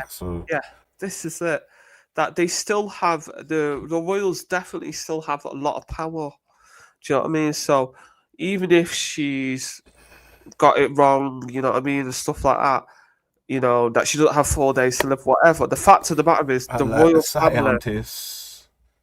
they are known for being underhand gangsters. I mean, many people still think Yeah, the Prince royal Andrew's family- definitely a bit bacony, you know what I mean? Like, yeah, so you know what I mean? Like, yeah, strong smell of allegedly, you know what I mean? I don't want the yeah, royal allegedly. family to sue me, cuz, yeah. Yeah, allegedly. Mercy, yeah. Yeah, in the times of yeah. Keir Starmer, where anything you say will be used against you, even if you say it on the internet, they can use it against you. I think Nah, but that's wrong though, right? Because Yes. it's in any time. If you incite, if I put out a post saying we should go and cause physical harm to said people in said place, there's going to be a case in it. Like, if someone's screen captured that and it's proven to be true, boy, you might hold a court case for that one. Still, then if Yeah. people actually go and burn down the hotel that you're talking about as well, you might ride a bird. You know what I'm saying? Yeah, to get you a joint enterprise. Might ride a bizzard. You know what I'm saying? Bird, bird, bird. Bird's the word. Everybody's heard about the bird. Louise is saying something that I think most royals became royal because they were a bit dodgy. Yeah, I think that's true. I'm starting to think that as well. And it's because, you know, like, what's that book everyone talks about? The Prince. Is it The Prince? By I can't remember his name. Yeah, whatever. Machiavelli. I've got a little brain fart there. Yeah, Machiavelli. Machiavelli. Yeah, that's it. Yeah. Yeah. So, everyone talks about that's skullduggery, innit? Look how much there is scheming, colliding. People go and setting family members against each other to get themselves into different positions and all that in real life situations that actually happened. Yeah.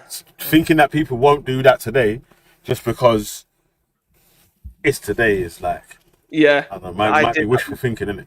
Might be wishful thinking on our behalf.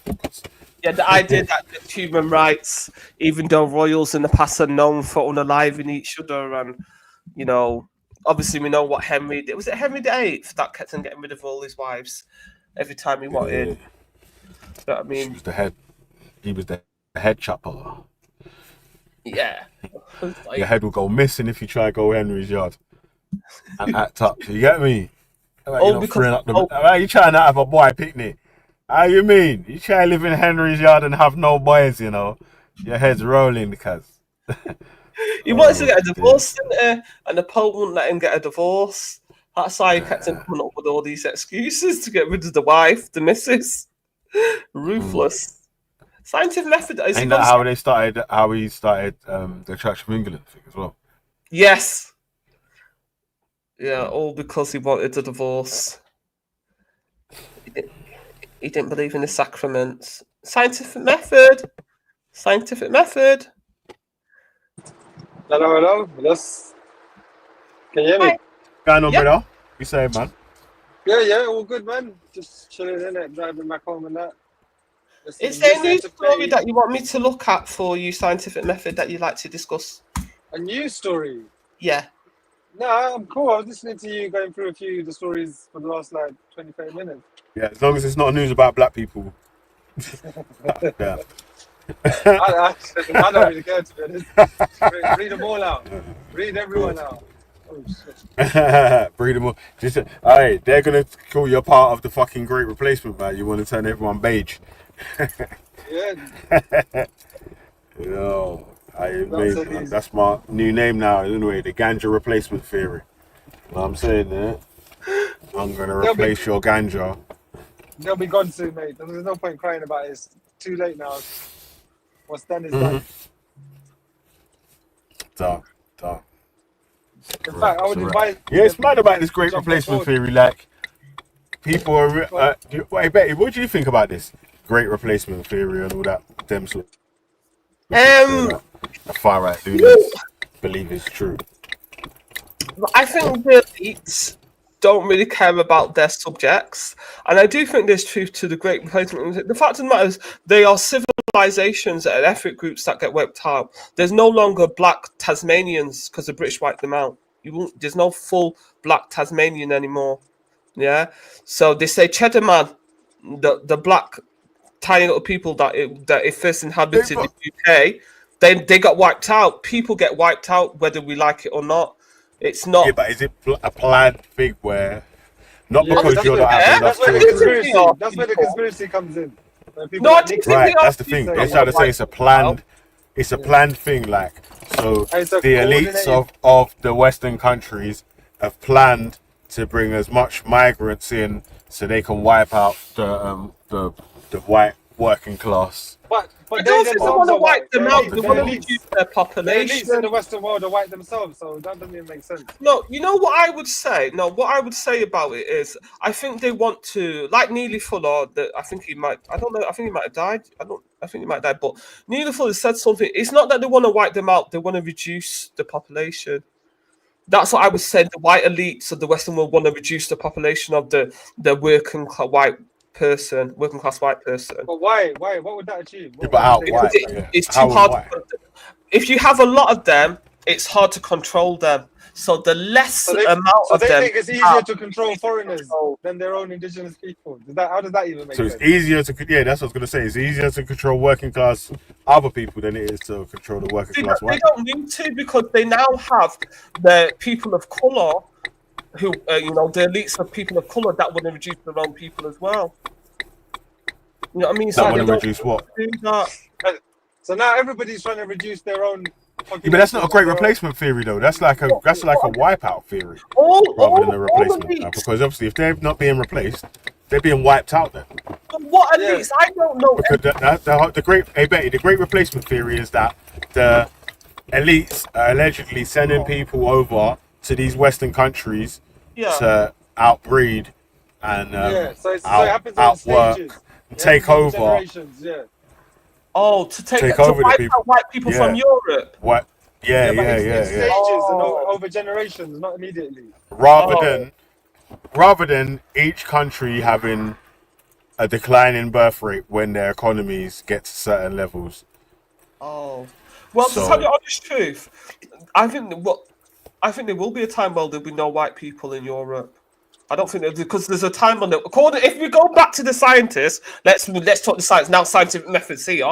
According to the scientists and the people say, life started in Africa, and there was a time on the planet when there was only black people.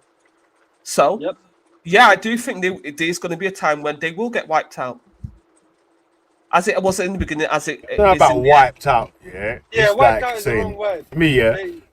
For me personally, bred out. A decline in birth rate.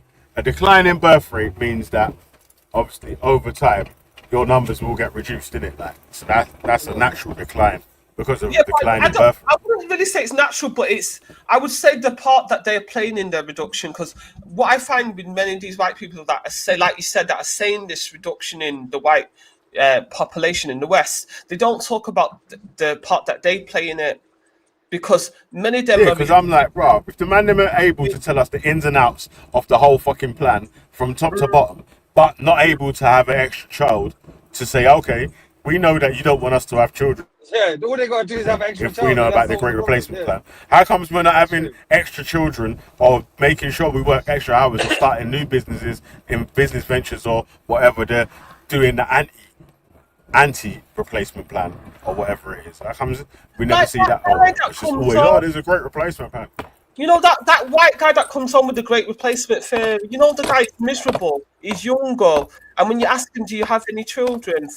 He's always going on about the white replacement, and now they're trying to breed us white folk out. Which one? He's from Which one? London, There's a lot. down south. He comes on, he's from London. Oh, his name Jord. Him. Yeah, Jord, yeah. Him. He's one of them. Yeah. He talks about, the people of colour are trying to breed that great white replacement theory. Then he said, my missus is mixed race. I'm like, bruv. Oh, really? About? Like, how do you believe in this great replacement theory and then start telling us about your mixed race? Yeah, like you're... Don't even make sense. That's so stupid. Yeah, it means you're contributing towards the great replacement, yeah? I didn't know his missus was mixed race. But yeah, he's one of them. Well, that's what he said. It might not be true. You gotta remember, them man are super trolls.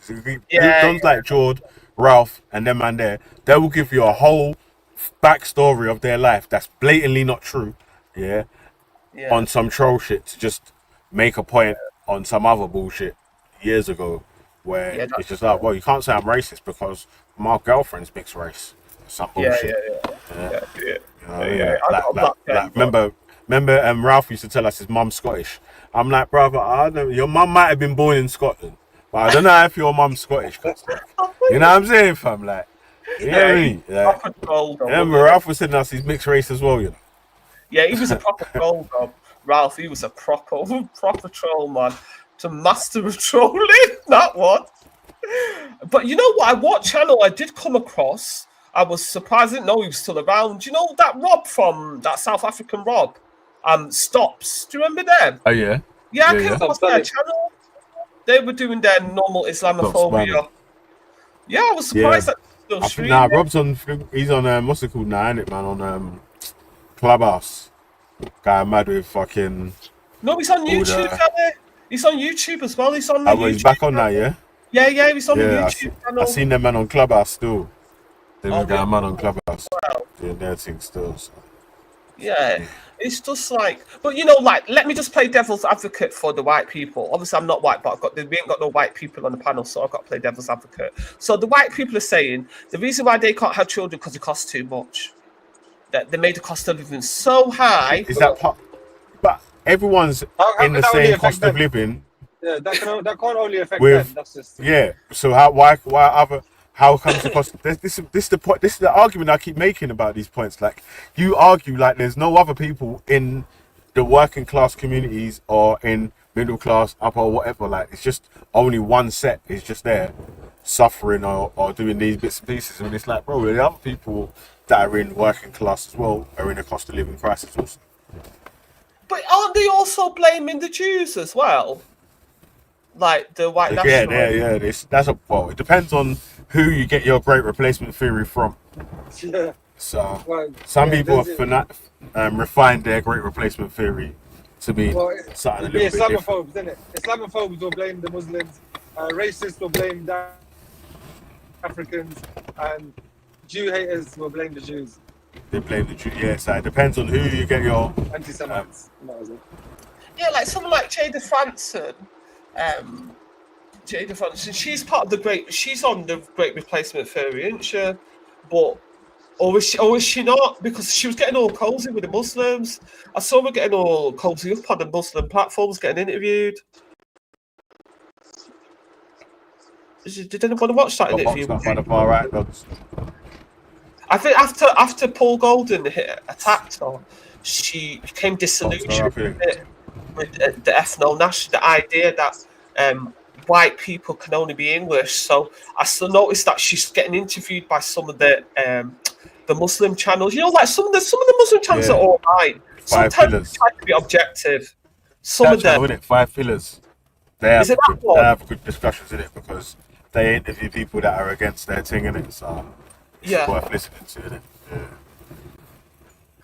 West people just stroke each other's backs. I don't watch people to stream every time. In fuck's sake, man. You think I like why? I'm not on, because I don't like to talk a lot about immigrations, though. Do you know what I mean? So I don't watch. I do pop in to have a listen, but I'm not watching it every stream, so I don't know what Jupiter's always speaking. Is it a contradiction to be anti-immigration while having ties to immigrants? I think it is. Look at Trump. The mum's a Scottish woman. Look how anti-immigrant Trump is, and the mum's a Scottish immigrant. Yeah, but if we, see what it is here. Trump's anti-immigrant is really a dog whistle to anti-non-European, isn't it? Yeah, that's what his anti-immigrant is. Does that mean the same? Is that the same thing in the UK at the moment? Does anti-immigrant mean non-European? Because if you press these guys that are anti-immigrant enough, yeah. Your Tom. Cuz, your Tom. Yeah, we're gonna give away your destination of that still. But like I was saying, yeah, if Nigerians again. No, I'm saying that. No. I'm not. I'm asking. Does anti-immigration mean the same thing as the dog whistle anti-immigration in the United States, is it really anti-thing? Because, like I was going to say, if you press the anti-immigration crowd enough, they'll say stuff like, "Bro, we don't want the Ukrainian migrants here either," and all that sort of stuff. They're like, but they're in Europe, so. You know what? Like it's like someone like, if we talk about someone like Kemi, obviously Kemi's she's like the black version of like Kemi Baden. Yeah, Pretty Patel, isn't she?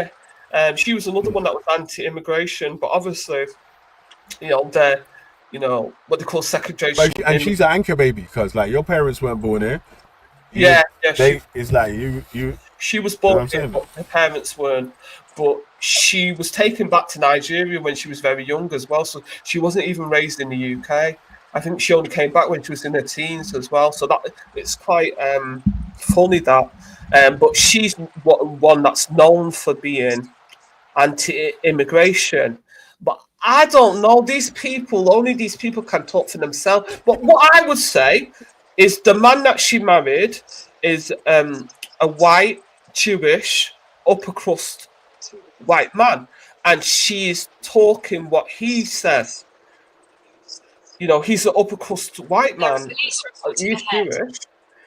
But Kemi Badenot's not from like a poor family though, is she? No, like, she's middle class. No, she's a middle class Nigerian. But that's what she's sprouting. What the ruling classes of the UK. Why is it hard for people to want better for the place without sort of wanting? I don't know. It seems like it's just like hate on other people. Well, the reason why people don't instead of the people that are actually causing damage to societies, economies, countries, and so on and so on. It's like a small group that is causing. Well, Kemi first she got herself into because she said she's not a Nigerian. Kemi got upset because she doesn't want to be identified by the black thing or the Nigerian thing, because they were debating that in the Senate. They were complaining about Kemi because the 1 or 2 senators said, well, if she doesn't want to be a Nigerian and she better take that name Kemi back. And she is known for saying that she doesn't want to be defined as a black woman. She wants to be defined as a humanoid. In that that's okay, yo. You know what? If, like we're saying, like all them things are okay. Yeah. If your campaigning ain't for against people that are like the exact same as you or in your situation or whatever, because like you're saying, all this anti-immigration, anti-migrant thing means that any of the well-to-do parents of any other foreign children or whatnot, like, we should not let them come over and all that sort of stuff there as well. Why every time people speak about immigration and immigrants, it's always like disparagingly. These immigrants will come over to do crime, or these come over to do bad things. Never nothing, none of the beneficial stuff that any of the immigrants have come over and do. Of course, there's bad people that have come over as immigrants. There's bad people that are born here, that are flipping ancestry here. Yes, you know what I'm saying? That so it's true. Being a bad person is just being a bad person, isn't it? Like, being a good person, the same thing. It's like being a good person. So that's. I think that's a complex thing for them because they don't understand the benefits of immigration. Value. You can't have a talk with these type of people that hate immigrants and want to reduce. They don't understand the benefits of immigration for a small little island that is not at replacement level. Because let's say the indigenous white English person, and they're not at replacement level, meaning they do not have 2 children, a mum and a dad. They are at 1.4. The indigenous white British person, they are not at replacement level. If immigration again, and so who's to blame for that scenario, but coming to that scenario there? Now, why is it the migrants or the immigrants that now the birth rate replacements at such a level that it's actually dependent on people coming over to fulfill roles. What's and even keeping have up the children white in the population in country now. Britain is the white Europeans. That's what's making it replacement. I don't even know if they are actually making it. I don't think even the white Europeans are making it replacement level now because of Brexit. But without those white Europeans, the white population, if you left it to white Britons, it would just keep on going down because they just, like you, scientific method and Velly said, they just come up with a lot of excuses as to why they can't have at least 2 children. You know, like for example, Hamish. Yeah, but I'm saying, Betty, this is the point that I was making here, was that I'm not trying to force anyone's hand or whatever. I'm saying that if you, as someone that believes in a great replacement theory or whatnot, and you can explain the ins and outs of it or whatever, why do you not do anything to counteract the so-called great replacement that's going on? Like, you could literally they would say an extra child or work extra hours, set up bits and pieces, or find out more, I don't know, become a counsellor, whatever, something that is counteracted, instead of just telling us about the great replacement, and we asking for any sort of evidence or whatever, and you're just going to show us a video about some other dude that believes in the great replacement. Well, I just wanted to say, there's no paperwork that goes along with the great replacement theory. Well, there's no paper trail that goes along with it that says, listen, we're inviting people here because we want to get rid of the white people of the Europe or whatever. It says that we're inviting people here because we haven't got enough people to fulfill certain roles, yeah, and we need to rebuild the shit like every time. That's the same thing that happened with the Windrush thing, right? The only reason why didn't really even want to flip in, like, there's people that was even against it or whatever. Do you know what I'm saying? Like, right, we don't want some of these people to come or whatever. So how the fuck can that be some great replacement when some of the people are even campaigning against it?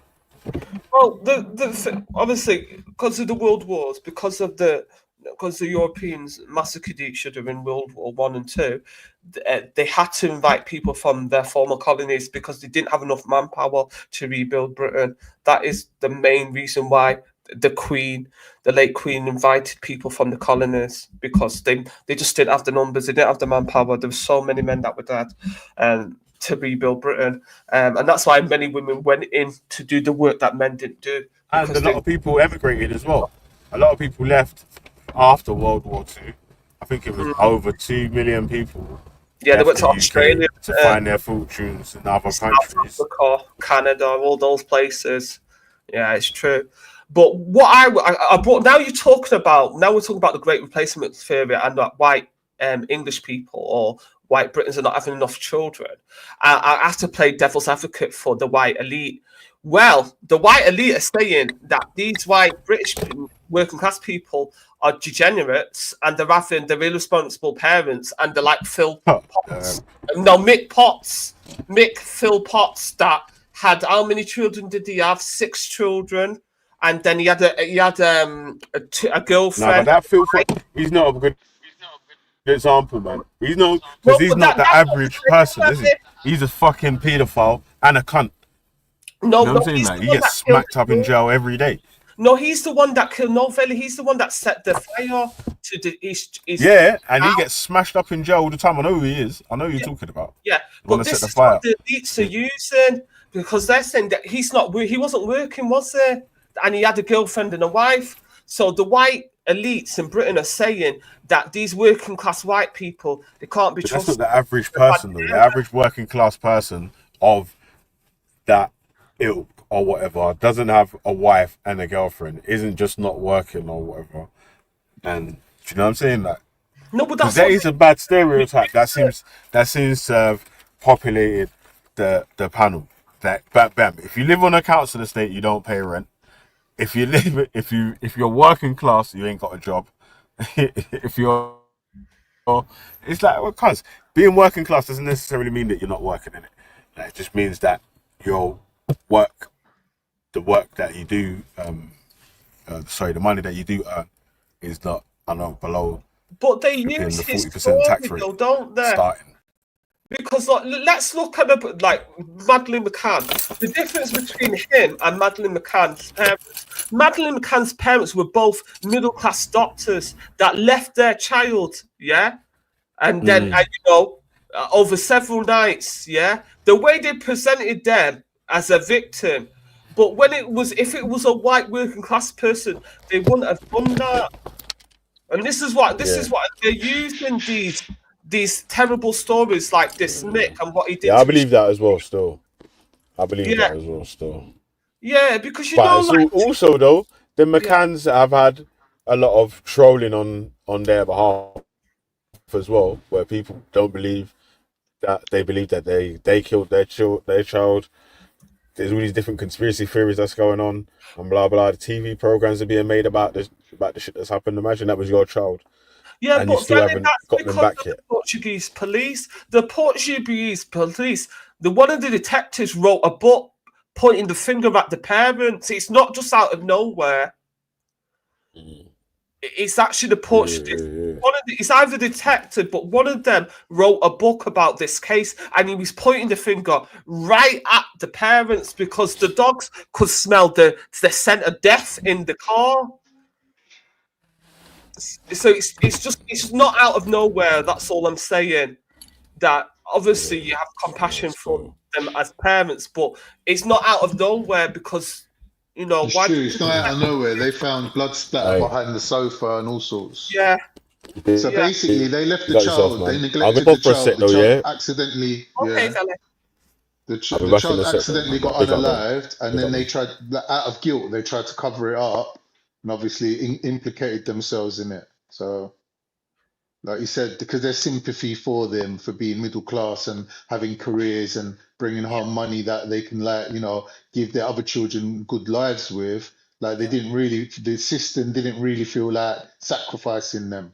But like you said, if it was a working class person, a more disposable person, you might not have had that same leniency. I agree.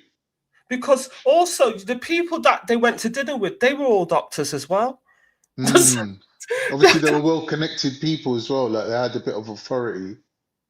Yeah, this is it. So that's the thing. Like me, I don't trust the McCanns. I'm just saying, and I think they had something to do with their daughters. Maybe they gave her too much cow pobble or something. Do you know what I mean? And then obviously they must have felt guilty about something for them to try and cover it up. Yeah, there must have been something that we don't know that they know, because they tried to cover it up. And I think the sympathy for them was that they just actually did lose their child. So the police and all that were sort of sympathetic towards them. Yeah, but also they pointed out. I remember listening to a radio show, and there was a white Englishman who had lost his son at 7. The son had just gone missing, but he was a white working class boy, and he pointed out that don't be a boy, don't be a person of color, and don't be working class, because you're not. This is the thing, with the grooming gangs as well. I personally am a person that I avoid these sort of bad stories, like things that can corrupt you, because you get a thingy by it. You become accustomed to hearing bad things all the time. So I'm a person that I avoid hearing these things and investigating into these things. I'm not obsessed with some people into true crimes and whatever and things like that. I'm not one of I'm not one of them. Yeah, I can't tolerate it because it makes me feel like we're living in some disgusting world. But when we look at the grooming gangs, bringing it back Have to you not watched Jeffrey Dahmer? Then are you saying that you never watched the Netflix Jeffrey Dahmer series like me, like really scared in bed? So when you look at what the grooming gangs victims said, those girls said, the statements that they gave, when you start because recently when Elon Musk started bringing up the subject again, a lot of these girls that are older now were giving their statements and putting their side of across. And I thought it was actually one good thing that came out of Elon Musk's comments, that these girls were able, through TikTok, to kind of put their side out there. And it's part of their healing process to actually be heard and have their stories deemed worthy of listening to. And I felt really sorry for a lot of them. They were children, they were naive, whatever happened to them, they got involved with criminals. But the side of it that they were put in, which was shocking to me, was that they were saying that because they were hanging around brown men and they were white girls, the white police were looking at them as trash. Yeah. And that was one of the reasons why the police, through their racism, neglected giving those girls the full protection of the law. Secondly, I would say that it was because they were poor and they were working class, also that contributed to it, right? No, Thirdly, I no, it would wouldn't say be that racism the by this. girls No, themselves, what you mean is, are you? What, 1 minute, let me just quickly land it. The no, girls what me, themselves I have need, said, I need you to go explain, on, because you go said on. racism. Like, are you saying that the white police officers saw these white victims as traitors to the white race because they were Yeah, seeing black yeah. men, I mean, That's what the brown men? girl said. That's what the girl Okay. said. So that's Right. one of So the victims then. I'll say the order that they said it in. The girl said, yeah, because we were taking gifts from these guys, right? Like they were getting breaded by them. So whether it was like drugs or drink or like meals or clothes or whatever the guys were using to groom them with, Yeah, yeah, the honey the trap. police was looking at it as that, to quote the girl, they were treating them as underage prostitutes. That's how they Yeah, were treating them, as if they were yeah, prostitutes, right? yeah, Now, even if you, I'm not gonna say if you've ever been a prostitute, but if you've ever known a prostitute, you will know that police hate them, and they're adults.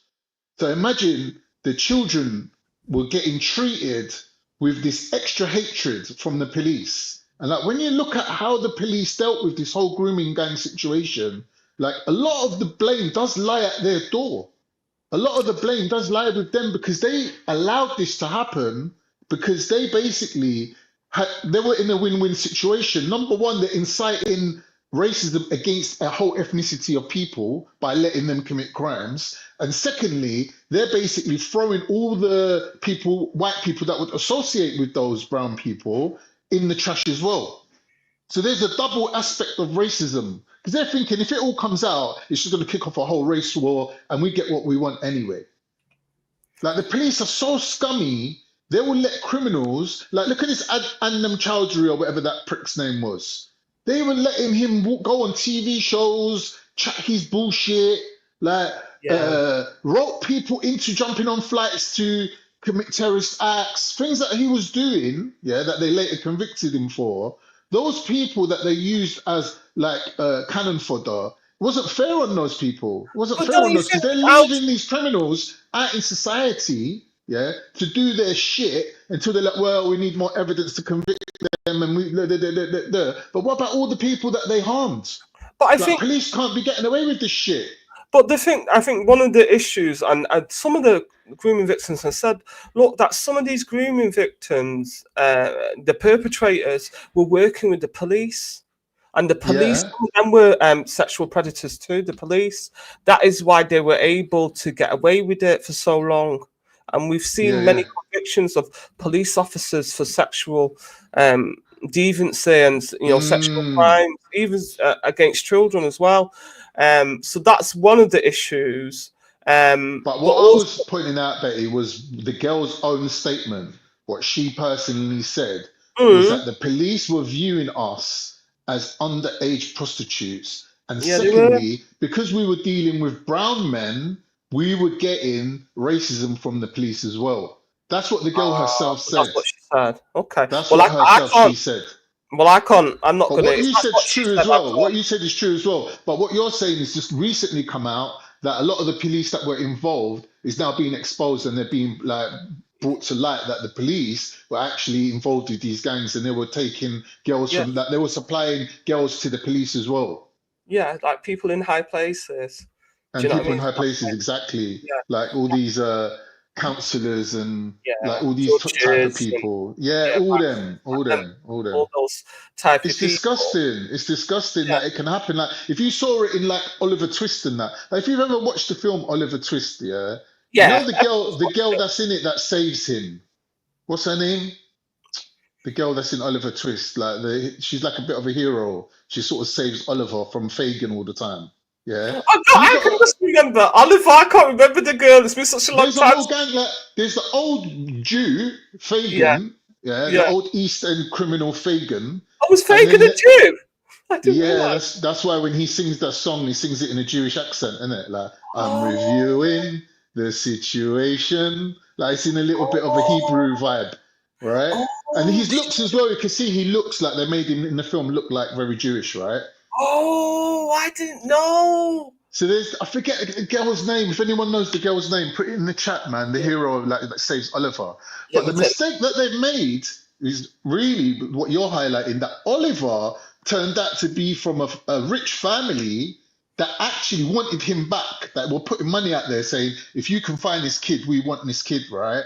And when the police find out who Oliver is, they're happy to take him back to his family. If he was from a poor family, like he would have just been part of the gang. Like he would have just ended up staying with them.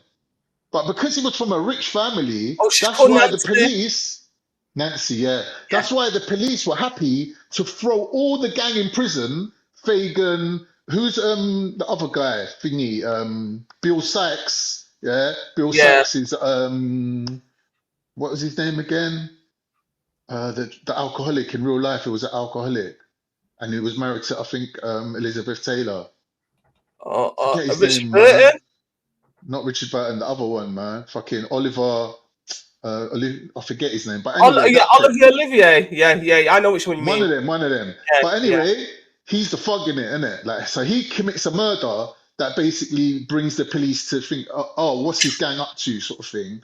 And Fagan is a guy that basically was grooming all the kids into this crime. But when you look at the story, it doesn't really show you what Nancy was doing.